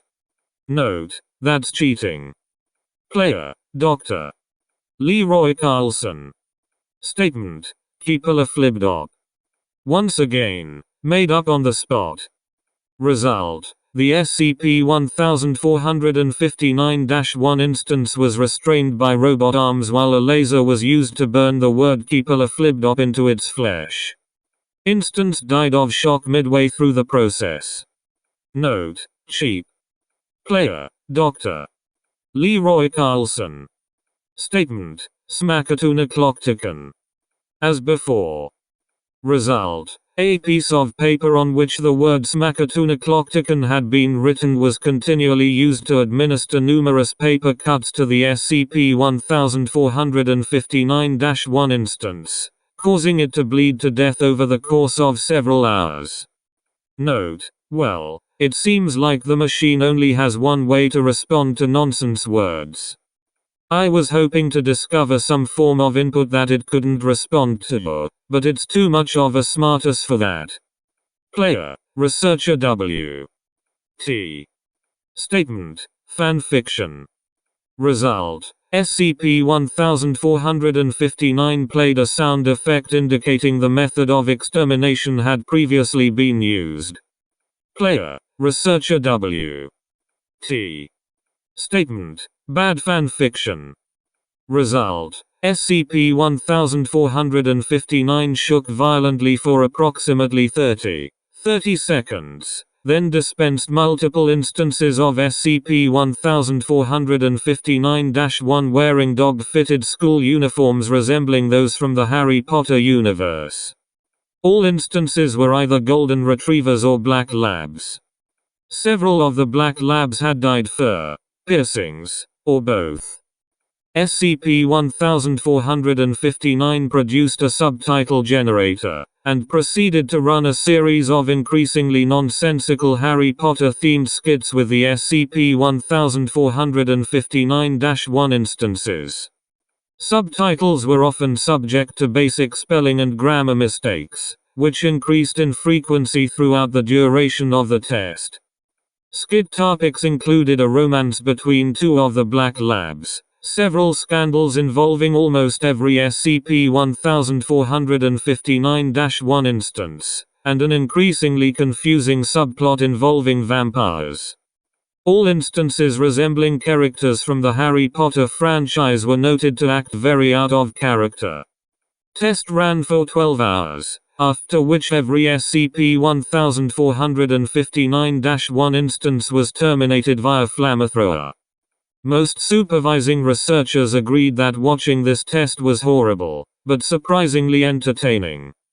Note: a recorder cover of MCR's Welcome to the Black Parade was played over closing statements. Honestly, that was funnier than I expected for my first 1459 test. Poor puppies. Researcher W. T. Player. Researcher Matus. Statement: Mr. Rogers. Result: a door opened inside SCP-1459 and a coffin with a single SCP-1459-1 rolled inside. Said instance was deceased but appeared to be curled up in sleep. Soft music began playing and the voice of the late Fred Rogers gave a sermon about the life of SCP-1459-1, its death, and how its death might affect those who had known it. Rogers also provided advice on grief management, and recommended that those who had known SCP-1459-1 should cherish its memory. Rogers then addressed the observers by name, noting that while he certainly did not want any of you to go to hell, he was nonetheless very, very disappointed in everyone. The coffin then exited via another door. Note: cookie dispensed was in the shape of a trolley car. Player: Junior Researcher Alan Holm. Statement: The Mandalorian. Result: SCP-1459's mechanical arms spent a period of 2 hours building what appeared to be a small replica of the spaceship Razor Crest, from The Mandalorian. After the ship was finished, an SCP-1459-1 instance appeared. The instance appeared to be an 8-week-old male St. Bernard, yet was small enough to fit inside the vessel. Donning a small silver helmet, the instance, along with more shrunken instances, reenacted all the episodes of The Mandalorian, without stopping. After all episodes had been reenacted, all instances died of exhaustion. Player: Dr. Leroy Carlson. Statement: Dr. Leroy Carlson performed a portion of Careless Whisper on tenor saxophone. Result: SCP-1459 began playing a recording of Careless Whisper. 2 instances of SCP-1459-1, one male, one female, were produced. The 2 instances played together for a few minutes, until the female instance grew tired and fell asleep. SCP-1459 then produced another female instance, which played with the male instance for several more minutes. The first female instance then awakened, at which point she began barking angrily at the other 2 instances before sitting down at the corner of the booth, facing away from the others. The male instance returned to the original female instance and attempted to play with her, but she ignored him. While the male instance was attempting to play with the first female instance, the second female moved to the opposite corner and sat down, facing away. The male instance then returned to the second female and attempted to play with her, only to be ignored once again. The male instance paced a circle in the booth, whining, then sat down at the center and howled. The song then ended, and all 3 instances were immediately terminated via the default bludgeoning method. Notes: I performed this test to establish further limits on what the machine recognizes as input. We knew from earlier entries that it can respond even to made-up words, onomatopoeia, and incoherent screaming. Now we know it doesn't even need the input to come from a human voice. Player: Dr. Leroy Carlson. Statement: Dr. Leroy Carlson played a portion of the song Gangplank Galleon from his cell phone. Result: a single SCP-1459 instance, wearing a small red necktie emblazoned with the yellow letters DK, was produced. It was then crushed by a cannonball dropped from the top of the machine. Dispensed cookie was banana flavored. Notes: the input doesn't have to be directly generated by humans at all, apparently. However, this song was still composed by a person. I wonder if animal noises work? Player: King, Dr. Leroy Carlson's pet scarlet macaw. Statement: Alexa, order birdseed. Result: instance was crushed by a large bag of birdseed. Note: dispensed cookie consisted almost entirely of birdseed. Player: King, Dr. Leroy Carlson's pet scarlet macaw. Statement: loud squawking. Result: a single SCP-1459-1 instance was produced, followed by a large group of scarlet macaws. The macaws attacked, killed, and ate the instance, then flew back into the top hatch. Player: Dr. Nolan. Statement: Ice 9. Result: SCP-1459-1 was bludgeoned to death by a copy of Cat's Cradle by Kurt Vonnegut. Player: Dr. Brine. Statement: Bra. Result: produced instance vocalized the phrase bra, after which it died from an unknown cause. Player: Junior Researcher Erickson. Statement: silence is golden. Result: SCP-1459-1 instance was crushed by a golden statue carved to resemble acoustic foam that dropped from the top hatch. Player: Junior Researcher Alexander. Statement: my bare hands. Result: SCP-1459 played a sound effect indicating the method of extermination had been previously used. Player: Junior Researcher Alexander. Statement: my gloved hands. Spoken while wearing no gloves. Result: SCP-1459 played a sound effect indicating the method of extermination had been previously used. Player: Junior Researcher Alexander. Statement: my gloved hands. Spoken while wearing gloves. Result: SCP-1459-1 reacted as if being strangled. Junior Researcher Alexander reported no feeling of SCP-1459-1's fur. Player: Junior Researcher Erickson. Statement: Medusa. Result: a single SCP-1459-1 instance was produced. Within seconds of the instance manifesting, its fur began visibly lengthening. Within 2 minutes, tendrils of fur began moving autonomously. After 5 minutes, the instance was strangled by its own fur. Player: Dr. Wendover. Statement: the aristocrats. Result: redacted for brevity. Note: requesting a dosage of Class A amnestics. Dr. Wendover. Player: Researcher Dr. A. Black. Statement: hunger. Result: SCP-1459 played a sound effect indicating the method of extermination had been previously used. Player: Researcher Dr. Bream. Statement: acid rain. Said in American Sign Language. Result: a storm cloud rained caustic acid on SCP-1459-1 until it expired from chemical burns. Notes: it appears SCP-1459 can interpret visual input. Player, Researcher Dr. Bream. Statement: A prepared cue card with the text acid bath. Result: SCP-1459 did nothing for the remainder of the 15-second input window. SCP-1459-1 was terminated with the default bludgeoning method. Player, Researcher Dr. Bream.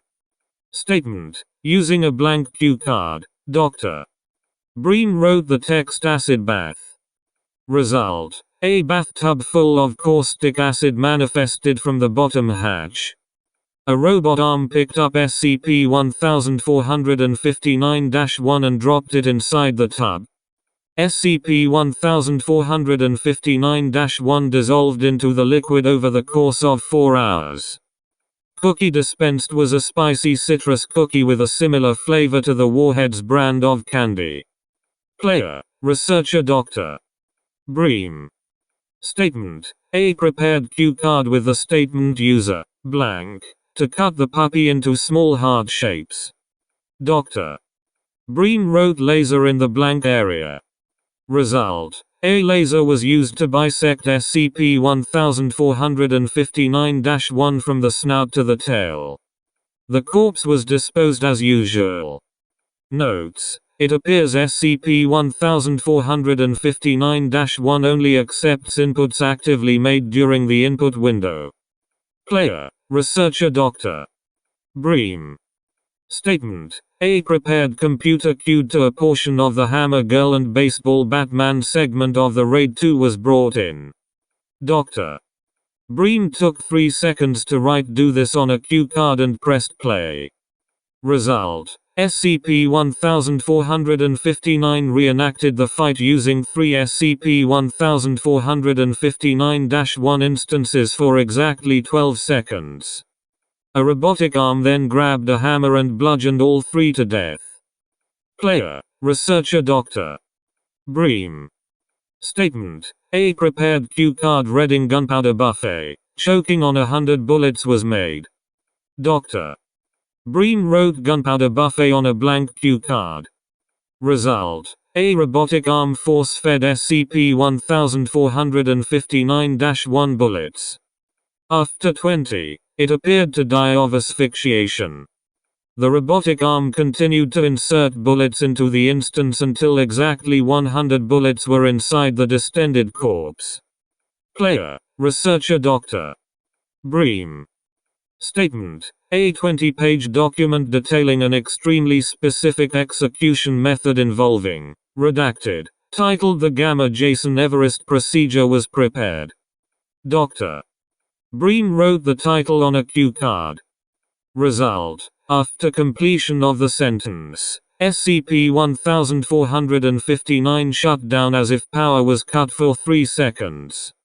Upon powering back up, SCP-1459-1 was terminated with the default bludgeoning method. Notes: the language in the document appeared to have numerous errors and contradictions, making the method impossible to perform. Player, Researcher Dr.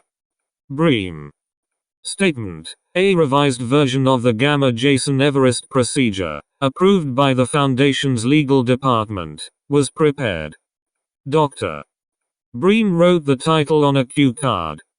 Result: after completion of the sentence, SCP-1459 shut down as if power was cut for 3 seconds.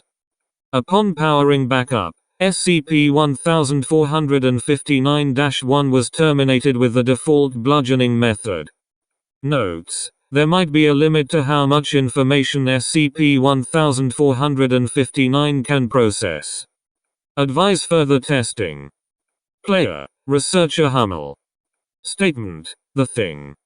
Result: a large shirtless humanoid whose skin appeared to be made entirely of orange rocks emerged from the upper compartment, yelled its clobbering time, and bludgeoned the instance of SCP-1459-1 with its fists. Note: Cookie had a large 4 on it. Player, Researcher Hummel. Statement: no, the thing from the John Carpenter movie. The one that was based on the John W. Campbell story. Result: SCP-1459-1 lay down on the floor of the device, at which point its scalp split apart and curled away from the exposed skull in a flowering shape. SCP-1459-1 began convulsing until its skull dropped from its body, revealing a mass of tendrils that flailed autonomously from the rest of the subject's body. The skull then grew appendages ending in rudimentary paws, and a pair of segmented limbs, and began climbing the inner walls of the device. A mechanical arm with a flamethrower nozzle then emerged from the ceiling of SCP-1459 and incinerated SCP-1459-1 and the skull completely. Note: 2 cookies were dispensed as a single mass with clear structural defects. Player: Researcher Lane. Statement: Dr. King. Result: a man wearing a lab coat, stethoscope, head mirror and crown presents certification stating that he is royalty and a qualified doctor of neurosurgery. He then bludgeons the instance of SCP-1459-1 with a scepter. Note: given Edison's previous testing resulting in, once again, apple seeds, I wondered what would happen if someone just said his name. Let me try his full name: Researcher Lane. Player: Researcher Lane. Statement: Dr. Edison King. Result: SCP-1459-1 is approached by a man resembling Thomas Alva Edison, wearing a crown and lab coat. Thomas Alva Edison conducts several unethical experiments upon SCP-1459-1, all involving electricity. This continues for 30 minutes until SCP-1459-1 is deceased. Player: Dr. Markov Bingham. Statement: what's the deal with airline food? Result: SCP-1459 revealed an instance of SCP-1459-1 suspended in the air, surrounded by clouds. As it remained aloft, a miniaturized Boeing 737 emerged from the haze and sucked SCP-1459-1 through its left jet engine, killing it instantly. Note: the message "Thank you for flying with us today" appeared on the digital numeric display. Cookie was dispensed in a bag which also contained a flight attendant cap, on which was printed Euthanasia. Player: Researcher Miller. Statement: I will become back. Sick. My money. Result: 2 SCP-1459-1 instances are lowered into the central chamber. The first instance explodes into numerous paper banknotes equating to $50, followed by the second being terminated via the default bludgeoning method 10 seconds later. The second instance is revived and transformed into an adult Holstein cow, Bos Taurus, and again being terminated via the default bludgeoning method. Player: Dr. Esklavich. Statement: Yo mama. Result: several SCP-1459-1 instances appear wearing vests with IWT written across them. They gather around the center of the area and seem to build a smaller version of SCP-1459. How this task was accomplished is unclear, as there were too many instances blocking the view. One of the instances barks at the smaller machine, which manifests a mouse inside of itself that is then bludgeoned to death, following which a dog treat was dispensed. The SCP-1459-1 instances appear to celebrate, before all are terminated by the default bludgeoning method. The smaller SCP-1459 then ascended via unknown means through the top hatch. Note: cookie dispensed was shaped like SCP-1459. Player: Dr. Esklavich. Statement: the 70s. Result: SCP-1459-1 instance shows signs of extreme age, beyond what is possible for a canine.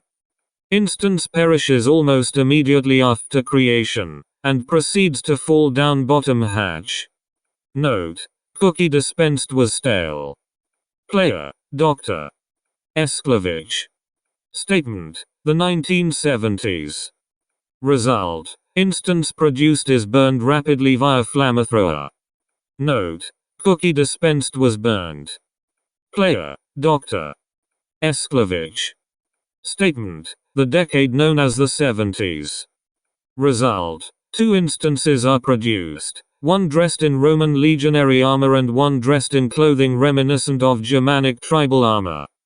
The two engage in combat, simultaneously killing each other after a period of 8 minutes.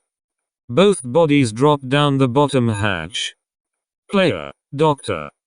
Esklavich.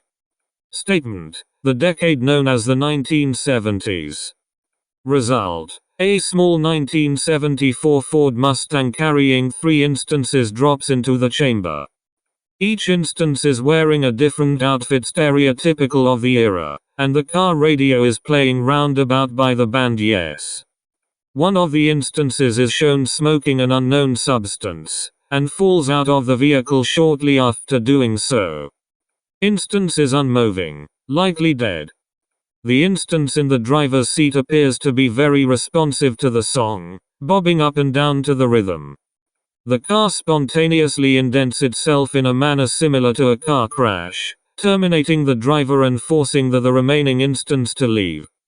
A small paper drops down from the top hatch in front of the instance with the word draft written upon it. A 4th instance of the Bakha breed emerges from below the crashed vehicle, likely coming from the bottom hatch, with a pistol strapped to its side. The 4th instance shoots the remaining of the original 3, and is then sprayed with napalm by the machine. Everything falls through the bottom hatch. Note: cookie dispensed was laced with LSD proven via oral examination by Dr. Esklavich. Dr. Esklavich has been banned from further use of SCP-1459, and has been readmitted to rehab. Player: Dr. Lan. Statement: Jiang Wen. A famous Chinese director and actor. Result: 2 SCP-1459-1 manifested and barked at each other for 3 minutes, at which point a curtain obscured the view for a moment before lifting, revealing another 2 SCP-1459-1 instances lying down together quietly. The curtain covered the wall several times, the scene changing each time it was lifted. Finally, one of the SCP-1459-1 hanged itself. The song "The Sun Also Rises" by Hisaishi Joe was played, followed by the ending message. Note: cookie dispensed with a note reading "We killed the dog for the cookies." Player: Dr. Cobalt. Statement: go to heaven. Result: SCP-1459-1 sprouts 2 small wings and flies up into the hatch of SCP-1459. Nothing happens for 5 minutes before SCP-1459-1 falls from the hatch, dying on impact. Note: cookie dispensed was a rogaliki, a type of Polish cookie. Player: Dr. GS. Statement: nanomachines, Sun. Result: 2 instances of SCP-1459-1 appeared.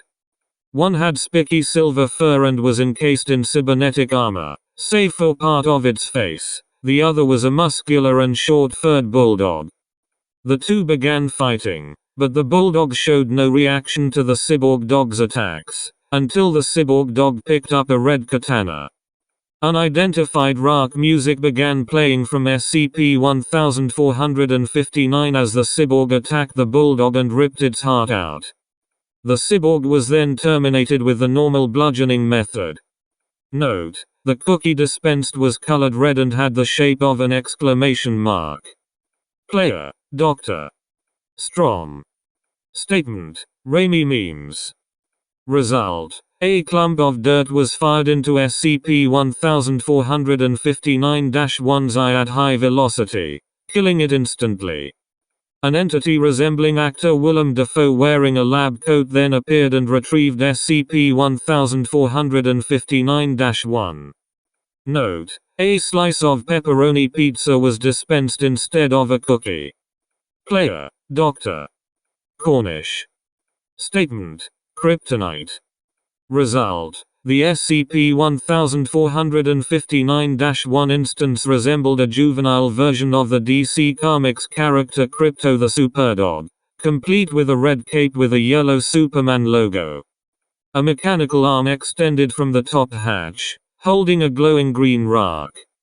The SCP-1459-1 instance collapsed after 5 seconds of exposure and died of apparent radiation poisoning after a minute. Note: the cookie dispensed was diamond-shaped and had an S written on it in red frosting. Player: Dr. Packard. Statement. Bad writing. Result. SCP-1459-1 instance is crushed beneath several hundred copies of Ulysses by James Joyce. Player: Dr. Packard. Statement. Bad writing, but pick a choice that isn't low-hanging fruit. Result. SCP-1459-1 instance is bludgeoned to death with a copy of The Great Gatsby by F. Scott Fitzgerald. Player: Dr. Packard. Statement. Actually god-awful writing, and I swear to God if you pull out a James Patterson novel I am going to scream. Result. SCP-1459-1 instance is bludgeoned to death with a novel which was not recognized by any researchers present. Due to the speed at which the bludgeoning occurred, the title could not be distinguished, but the author was clearly listed as Dr. Packard. Player: Dr. Geraldino. Statement. SCP-153. Result. One instance of SCP-1459-1 was dispensed, along with a miniature bathtub. A mechanical arm placed the instance in the bathtub and turned the water on. Moments later, an organism resembling a miniaturized SCP-153 specimen attacked the SCP-1459-1 instance. After a brief struggle, the SCP-153 specimen liquefied the SCP-1459-1 instance, before leaving through a floor hatch. Player: Dr. Geraldino. Statement. What SCP-153 used to be. Result. 2 instances of SCP-1459-1 are dispensed, one holding an item that resembles SCP-153-D in its mouth. The first instance appears to be possessive of the item and is incredibly hostile to the second instance. After a while, the first instance mauls the second one to death. After this, a mechanical arm holding a killage sword stabs the first instance. A floor hatch then opens to reveal a trash bin, to which another mechanical arm appears, grabs the item, and tosses it in the bin, before disappearing. Player: Junior Researcher Lauren. Statement. The One Ring. From Lord of the Rings. Result. A number of SCP-1459-1 instances acted out the entirety of The Lord of the Rings by J.R.R. Tolkien, manifesting and demanifesting as necessary for scene changes. All dialogue, including song, was replaced by barking and other vocalizations, while costumes, props, and special effects appeared identical to those used in the movie series. Notably, the events of the narrative reflected those of the book, not the movies. The performance went on continuously for 14 hours, at which point all instances still present were terminated with the default bludgeoning method and cleanup occurred as normal. The performance did not pause when personnel left to acquire food or relieve themselves, necessitating a recap of missed events when they got back. An estimated 100,000 cookies were produced at the experiment's conclusion. Upon testing, it was discovered that each one provides a full day's worth of nutrients. Request to use cookies as field rations pending. Note: honestly, I just wanted to see a golem puppy. Junior researcher Lauren. The next JR I catch using this thing for movie night is getting transferred. Where the hell are we supposed to put all these cookies, Dr. Freeman? Player: Junior researcher Sane. Statement: Stormtrooper. Result: a gun on the end of a mechanical arm emerged from the wall of the chamber, taking and missing 6 shots at SCP-1459-1 before the arm extended further and was used to bludgeon the SCP-1459-1 instance to death. Player: Junior researcher Seth. Statement: Fall Guys.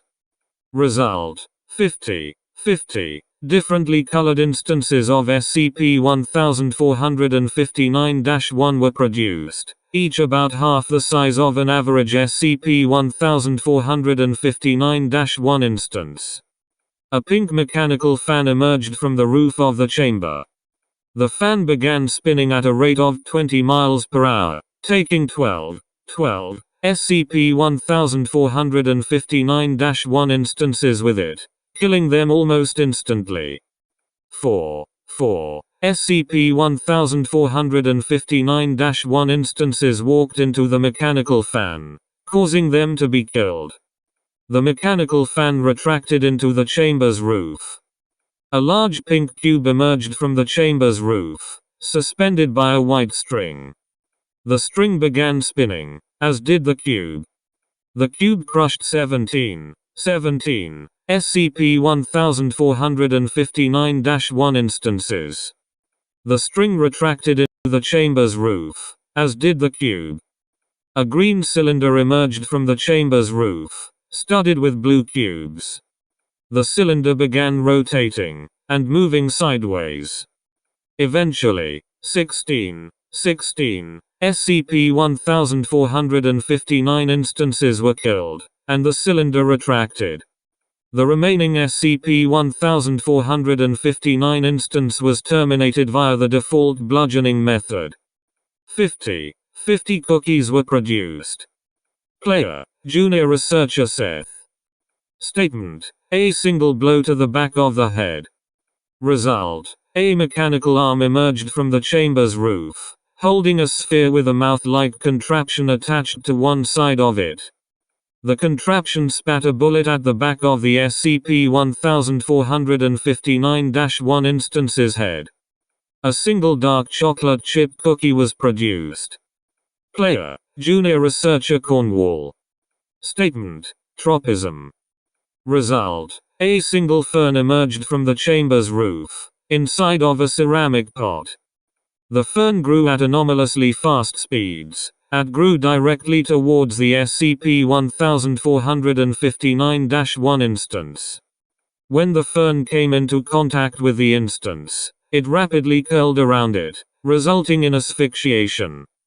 The fern was returned into the chamber's roof, still curled around the SCP-1459-1 instance. The cookie produced had a distinct strawberry flavor. Player: Junior researcher Seth. Statement: Infohazard. Result: data expunged. A second SCP-1459-1 instance was produced, holding a single sheet of paper. Analysis reveals that the sheet of paper held has text written on it that describes the previous events of the test. The instance looked at the data expunged and nodded. The SCP-1459 instance underwent severe mutations to its body. 50 pounds of ash were produced rapidly instead of a cookie. Note: Junior researcher Seth was placed under temporary psychiatric leave,